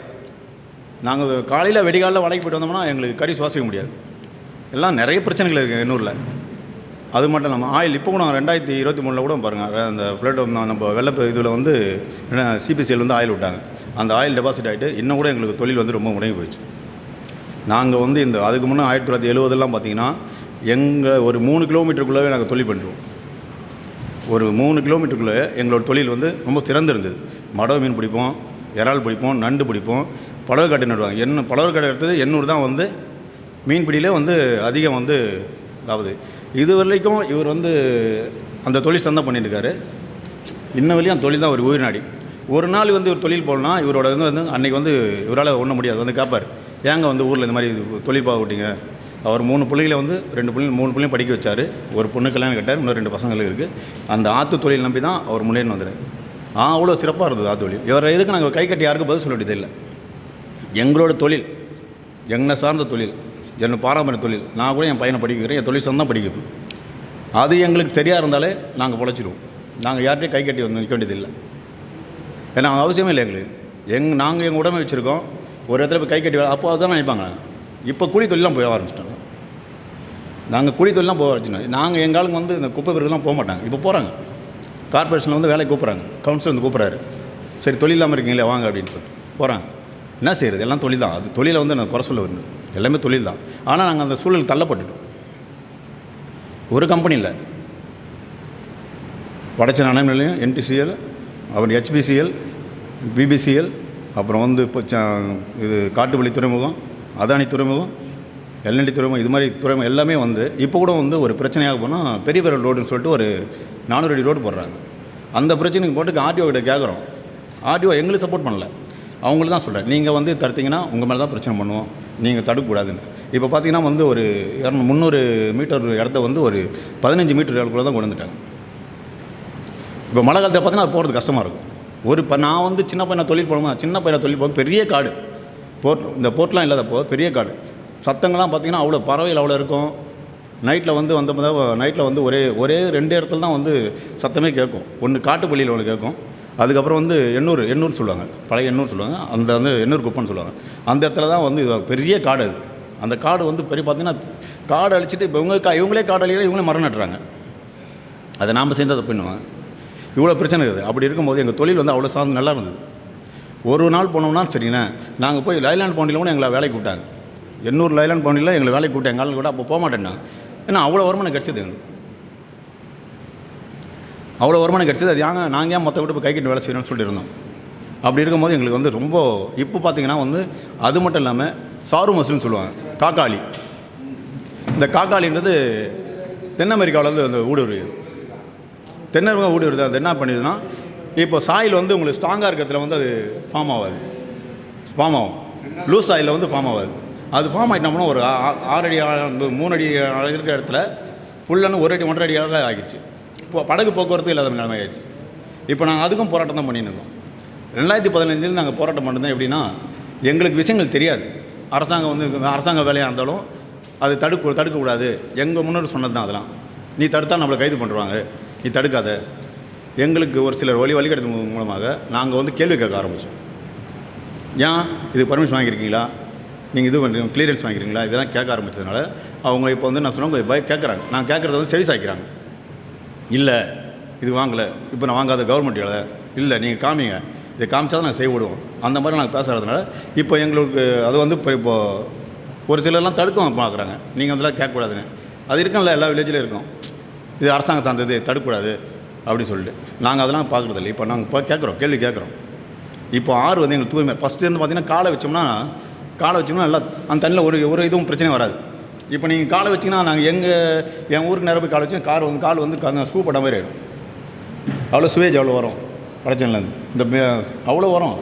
இறங்கி போன தொழிலுமா எங்கள் தோல் சம்மந்தப்பட்ட நோய் நிறைய இருக்குது. ஆஸ்துமா இருக்குது, அங்கே எண்ணூரில் கேன்சர் நிறைய ஆயிடுச்சு, ஏகப்பட்ட பிரச்சனை இருக்குது. இதெல்லாம் வந்து நாங்கள் இதெல்லாம் வந்து கவர்மெண்ட் எடுத்து சொன்னாலும் சரி, அது செவி சாய்க்கிறது ஆள் இல்லை. இப்போ ஒரு சில இதுவில் நான் பார்த்தா அந்த தம்பி இருக்காங்க, இது வரைக்கும் வந்து எங்களுக்கு வந்து நான் வீட்டில் படுத்துன்னு இருப்பேன். நம்ம ராஜி ஃபோன் பண்ண போல, ஆனால் இந்த மாதிரி ஸ்டூடெண்ட்லாம் வந்திருக்காங்கண்ணா, சொல்லுங்கண்ணே ஆரோபத்தின்னு சொல்லிட்டு. 2015 எங்கள் தொழில் தான் இருக்கும். அதோட பிரதிபலிப்பு தான் இங்கே வந்து பேசுகிற நிலைமை வச்சுருக்கேன். இப்போ இவ்வளோ பேசுகிறதுனா அதோட இது தான் வந்து தாக்கம் தான் வந்து என்னை இங்கே பேசுகிற அளவுக்கு வச்சுருக்கு. எங்களோட கருத்தை நீங்கள் நினைக்கலாம், வட சென்னை இது நம்மளாம் சென்னையில் இருக்கணும், நம்ம சந்தோஷமாக இருக்கலாம் அப்படின்னு சொல்லிட்டு. எந்த மழை வந்தாலும் உங்களுக்கு மெயின் இதுவே வந்து வட சென்னை தான். இதை நீங்கள் இவ்வளோ பேசுகிறதுக்கு நான் உங்களுக்கு முதல்ல நன்றி தெரிவிச்சுக்கிறேன். ஏன்னா இங்கே வந்து எல்லோரும் எங்களுக்காக பேசுகிறதுக்காக நன்றி தெரிவிச்சுக்கிறேன். அப்போ வந்து நண்டில் யாராலும் பார்த்தீங்கன்னா எங்கள் ஊருக்கு நேராகவே வந்து நாங்கள் படகை விட்டுட்டு ஒரு கட்டக்கயிறணும், அதை போட்டால் நண்டு வரும், அங்கேயே வலை கட்டுவாங்க, யாராவது வரும். இப்போ நான் 15 கிலோமீட்டர் போய்ட்டு போகணும். 15 கிலோமீட்டர் தாண்டி போனால் தான் எங்களுக்கு அதெல்லாம் கிடைக்குது. அங்கே போனோம்னா சரி, அங்கே பிரச்சனை இருக்குது. அடுத்த ஊரை சேர்ந்தவங்க என்ன பண்ணுவாங்க, எங்களுக்கு வந்து தொழில் பண்ணக்கூடாதுன்னு அவங்ககிட்ட கெஞ்சி கூத்தாடி இவ்வளோ தூரம் வந்துட்டோம், ஒரு 1500 ரூபாய் செலவு பண்ணி வந்துட்டோம், 3 பேர் வந்திருக்கோம், எங்களுக்கு பிழை கொடுங்க அப்படின்னு சொன்னால் கூட சரிங்களேன், அவங்க வந்து ஒரு சிலர் தான் ஒத்துவாங்க, நீ போ வேண்டாம் அப்படி துரத்தி அனுப்பிச்சிடுவாங்க. அவ்வளோ பிரச்சனைகள் இருக்குது. எங்களோட தொழிலை வந்து நிம்மதியாக செய்ய விட்டாலே நாங்கள் நல்லாயிருக்கும், நல்லாயிருக்கும். இப்போ கூட நாங்கள் வந்து இந்த சாரு மசலுக்காக நாங்கள் கேட்டு தான் இருக்கோம் கவர்மெண்ட்டிட்ட, ட்ரட்ஜிங் பண்ண போகிறேன்னு சொல்லியிருக்காங்க. இது வரையும் பண்ணலை, அதுக்கும் முன்னெடுத்து தான் இருக்கும். ஏகப்பட்டு பார்த்தீங்கன்னா இப்போ கோரமண்டல் ஃபெடரேஷன் வந்து ஒரு போன வருஷத்துக்கு 3 வருஷம் அவங்க கேஸ் லீக் ஆச்சு, எல்லாருக்கும் பாதிப்பு தான். அங்கே இருக்க இந்த பிரச்சனை, இந்த கம்பெனிகளால் ஏகப்பட்ட பிரச்சனை இருக்குது. சுவாச கோளாறு இருக்குது, கேன்சர் இருக்குது, பெண்களுக்கு மலட்டுத்தன்மை இருக்குது. இதெல்லாம் ஏகப்பட்ட பேர் சந்திச்சுன்னு இருக்கோம். நாங்கள் இயற்கை எதிர்த்து தான் வாழ்ந்துருக்கோம். அதுலேயும் வந்து பார்த்திங்கன்னா இன்றைக்கி எல்லாருக்கும் சுவாசிக்க முடியாது. காலையில் திடீர்னு ஒரு இது வரும், இந்த பக்கிங்ஹாம் கனல் வழியாக கெமிக்கல் தண்ணி வந்து வரும். வீட்டில் இருக்க முடியாது எங்களால், பக்கத்தில் தானே இருக்கோம் நாங்களும். அந்த நாங்கள் என்னான்னு கேட்டால் கூட எதுங்க நம்ம ரோடு வரைக்கும் வரும் ஸ்மெல்லு. அதை கேட்குற யார் பண்ணுறாங்கன்னு போய் எம்எல்ஏ கிட்ட சொன்னாலும் அவரும் கேட்க மாட்டார், யார் எங்கே வருதுன்னு தெரியலன்னுவார். சிபிசிஎல்லேருந்து போன 2023 டிசம்பரில் விட்ட இதுனால ஆயில்னால அது ஃபுல்லாக டெபாசிட் ஆகிருக்கு. அதில் வந்து திரும்ப வந்து மீன்லாம் உற்பத்தி ஆகணும்னா இன்னும் ஒரு 2-3 வருஷம் ஆகும். அதுவும் மறுசுழற்சி வரணும். திரும்ப வெள்ளம் எதனா வந்தால் தான், தண்ணி ஓட்ட அதிகமான தான் அங்கே மறுசுழற்சியே வரும். இல்லைனா அது அப்படியே டெபாசிட் இருக்கும். அந்த சேர்லாம் நீ காலை வச்சு பார்த்தீங்கன்னா இங்கே சகிக்க மாட்டீங்க. அதில் இறங்கி தொழில் பண்ணி தான் ஆகணும். நாங்கள் என் குடும்பம் தள்ளணும்ல, என் குடும்பத்தை தள்ளணும், என் பிள்ளையை படிக்க வைக்கணும், அவங்கள இது முன்னெடுத்துன்னு போகணும். இவ்வளோ பிரச்சனைகள் இருக்குது. தம்பி வந்து அந்த நான் சொல்ல நினைக்கிறேன், எண்ணூரை பற்றி அந்த டிராயிங் வரைஞ்சிட்டு இருந்தார். ஆனால் அருமையாக வரைஞ்சிருக்கேன். நான் ஜம்பட தாத்தா எனக்கு வந்து சொல்லியிருக்காங்க. என்னோடய முன்னோர்லாம் வந்து ஜம்பட தாத்தா சொல்லுவேன். ஜம்பட தாத்தான்னா சுருட்டு பிடிச்சின்னு போவார். நான் கேலியாக கூட சிரிச்சிருக்கேன். அவர் நல்லா உள்நோக்கி நல்லா அருமையாக சரி, நான் கூட சிரிச்சிருப்பேன். நான் கொஞ்சம் கேட்டிருக்கேன், என்ன அதெல்லாம் உண்மையாக இருக்குமான்னு சொல்லிட்டு எனக்கு சொல்லியிருக்காங்க. என் சித்தப்பா கூட சொல்லியிருக்காரு, நான் வந்து கல்லூரத்தில் போகும்போதோ கல்லூரத்தில் பெருசாக புகை பிடிச்சின்னு புகையோட போக மாதிரி போவோம் அப்படிலாம் சொல்லியிருக்காரு. அதை நான் கிண்டலாக கூட சிரிச்சிருக்கோம். ஆனால் நல்லா வரைஞ்சிருக்காங்க. எண்ணூரை பற்றி நிறைய வந்து முன்னெடுத்திருக்காங்க. அது மட்டும் இல்லாமல் இங்கே நாங்கள் சொல்கிறதுக்கு இவ்வளோ பேசுகிறதுக்கு எங்களுக்கு வாய்ப்பளித்ததுக்காக நன்றி, வணக்கம். நன்றி அண்ணா. சூழல் சார்ந்த வாழ்வாதாரங்கள், வாழ்வியலில் இருக்கிற மக்களோட அந்த தற்சார்பு முறையிலிருந்து எப்படி இந்த மாதிரியான தொழிற்சாலைகள் உள்ளே வர்றதோ இல்லை ஆக்கிரமிப்புகள் உள்ளே வர்றதோ வந்து மக்களை பாதிப்புக்கு தள்ளுது அப்படின்றத வந்து ரொம்ப தெளிவாக நேர்த்தியாக அண்ணன் வந்து எக்ஸ்பிளைன் பண்ணியிருந்தாரு. அடுத்ததாக ராமன் அண்ணா அவர்களை வந்து அழைக்கிறேன். எல்லோருக்கும் வணக்கம். நான் வந்து காட்டுக்கு சேர்ந்த ராமன் என் பேர். 8 வயசுலேருந்து ஸ்டார்ட் பண்ணேன் தொழில். ஏன்னா எனக்கு வந்து படிப்பு அறிவு கிடையாது. அதே போல் எங்கள் அப்பா அம்மா என்னை வந்து படிக்க வைக்கல. 8 வயசுலேருந்து ஒரு தொழில் பண்ணி தான் அப்படியே. அப்போல்லாம் வந்து ஆறு நல்லாயிருக்கும், காசு போட்டால் காசு எடுக்கலாம். ஒரு மீன் இவ்வளோ பெருசாக இருக்கும், நண்டு இவ்வளோ பெருசாக இருக்கும் ஆற்றுல, அப்படியே ஒன்று. அதுக்கப்புறம் ஒரு 26 வயசில் எனக்கு வந்து மேரேஜ் ஆச்சு. எனக்கு கல்யாணம் ஆச்சு. 1991 கல்யாணம் ஆச்சு. அப்போ தான் ஆறு வந்து குறுகின்னு போகுது. சரி அப்படி இருந்தால் அப்படியே தொழில் பண்ணி தான் இருந்தேன். இப்போ இன்றைக்கி ஒரு 60 வயசு எனக்கு ஆக போகுது. 50 வருஷமாக தொழில் பண்ணுறேன். ஒரு 25 வருஷம் 30 வருஷம் முன்னெல்லாம் நல்லா இருந்தது. அதிலே வந்து பசங்களை படிக்க வச்சேன், எல்லாமே பண்ணேன், எல்லாம் செஞ்சேன்.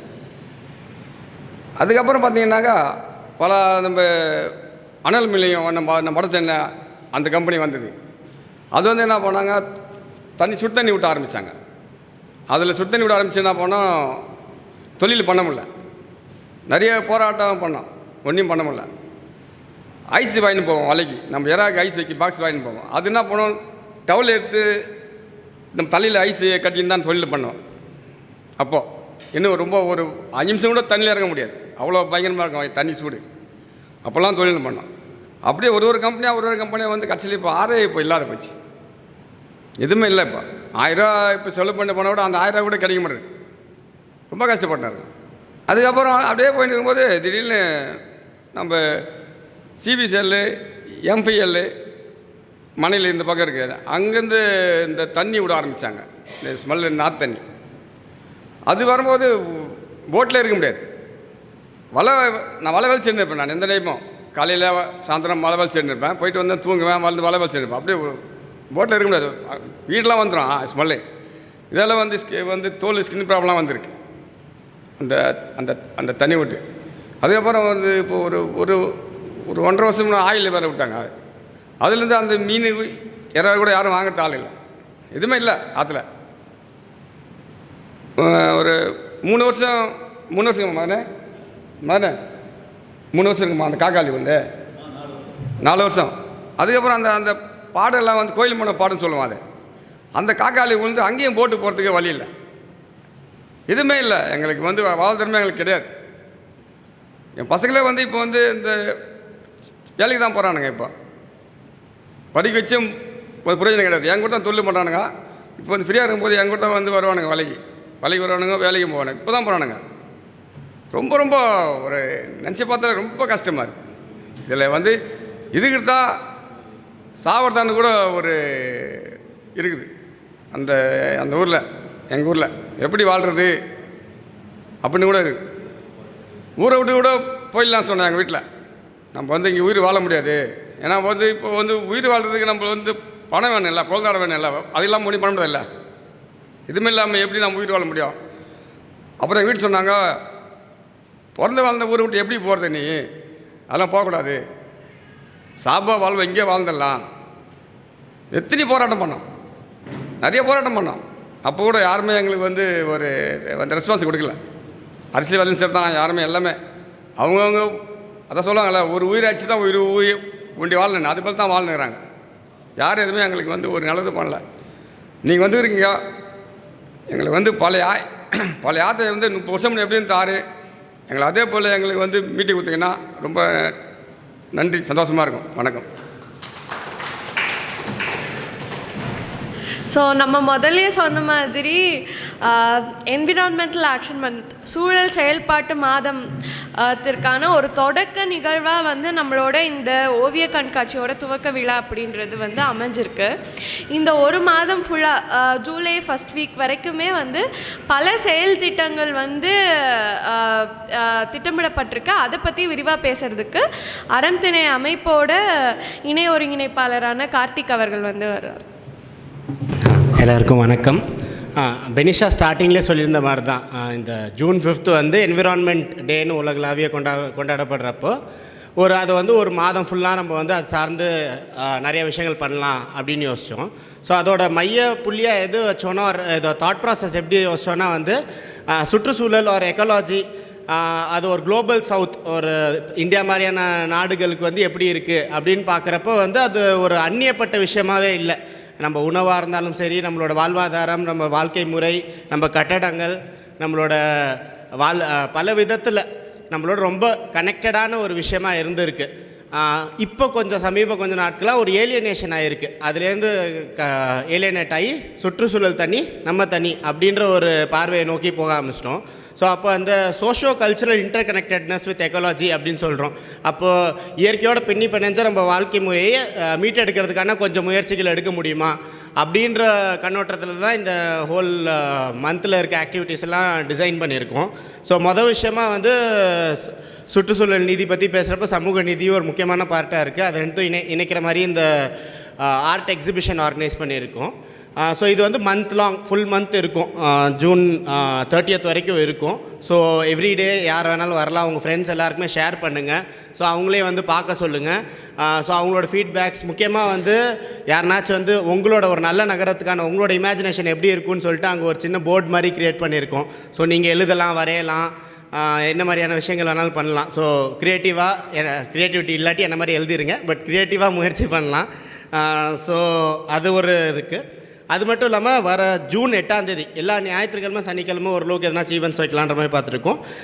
ஒரு நேச்சர் வாக் மாதிரி கோஸ்டல் எக்காலஜி அண்ட் ஜேர்னலிங் பற்றி அஸ்வதின்ற ஒருத்தவங்க ஒரு செஷன் எடுக்கிறாங்க. அது வந்து காலையில் டைமில். ஸோ ஜூன் 8 அது இருக்குது. ஜூன் 14 லைம் வாஷ் பெயிண்டிங்னு முகுதா சாவன் அப்படின்னு சொல்லிட்டு ஒருத்தவங்க வந்து அவங்க அந்த செஷன் எடுக்கிறாங்க. ஸோ அதில் கட்டடம் சார்ந்து இல்லை வந்து எக்கோ கன்ஸ்ட்ரக்ஷன் சார்ந்து கொஞ்சம் புரிஞ்சுக்கிறதுல ஒரு பார்ட் ஆஃப் எக்கோ கன்ஸ்ட்ரக்ஷன் சார்ந்து புரிஞ்சுக்கிறதுல இன்ட்ரெஸ்டாக இருக்கீங்கன்னா அதில் பார்ட்டிசிபேட் பண்ணலாம். அதுக்கப்புறம் ஜூன் 15 வைல்டு ஃபுட் வாக் அப்படின்னு. அப்போ நம்ம ரோட்டில் நடந்து போகிறோம், இல்லை வந்து நம்மளுக்கு தெருக்களில் இல்லை வீட்டு ஓரத்தில் இருக்க என்ன மாதிரியான தாவரங்களை வந்து நம்ம உண்ணலாம் அப்படின்னு, எதெல்லாம் ஃபர்காட்டன் க்ரீன்ஸ் அப்படின்ற ஒரு தலைப்பில் வந்து அதை முன்னெடுக்கிறாங்க. ஸோ அப்போ என்னென்ன உணவுகள்லாம் நம்ம வந்து இப்போ விவசாயம் பண்ணால் மட்டும்தான் உணவுன்னு இல்லாமல் எளிமையாக புறம்போக்கு நிலங்கள்லையோ இல்லை பொதுவான இடங்கள்லையோ கிடைக்கிற நிறையா உணவுகளை பற்றி ஒரு வாக் மாதிரி இந்த தக்ஷின் சித்ரா கேம்பஸ்குள்ளேயே போகிற மாதிரி ஸ்ருதின்ற ஒருத்தவங்க ஒருங்கிணைக்கிறாங்க. அது வந்து ஜூன் 15 நடக்குது. ஜூன் 22 ஒரு முழு நாள் ஒரு மாஸ்டர் கிளாஸ் மாதிரி ஒரு பயிற்சி பெற்ற மாதிரி வர்னாக்குலர் ஆர்கிடெக்சர் அண்ட் எக்கோ கன்ஸ்ட்ரக்ஷன் சார்ந்து, ஸோ கட்டுமானம் சார்ந்து யாருக்காச்சும் இன்ட்ரெஸ்டாக இருக்குது, ஸோ நம்ம பாரம்பரிய கட்டுமான முறைகள் இல்லாட்டி இயற்கை சார்ந்து இருக்கிறது, ஸோ அந்த மாதிரி கட்டுமான முறைகள் முக்கியமாக ஆர்கிடெக்சர் ஸ்டூடெண்ட்ஸ்க்கு வந்து ரொம்ப யூஸ்ஃபுல்லாக இருக்கும். அது ஃபுல் டே ப்ரோக்ராம். அதில் ஒரு கைடட் டூர் ஆஃப் தக்ஷிண சித்ராவும் இருக்குது. ஸோ அதில் யாருனாச்சும் இன்ட்ரெஸ்டாக இருந்தாங்கன்னா அதில் பார்ட்டிசிபேட் பண்ணலாம். அதுக்கப்புறம் ஜூலை 4 5 வந்து ஒரு என்விரான்மெண்ட் ஃபிலிம் ஃபெஸ்டிவல் இருக்குது.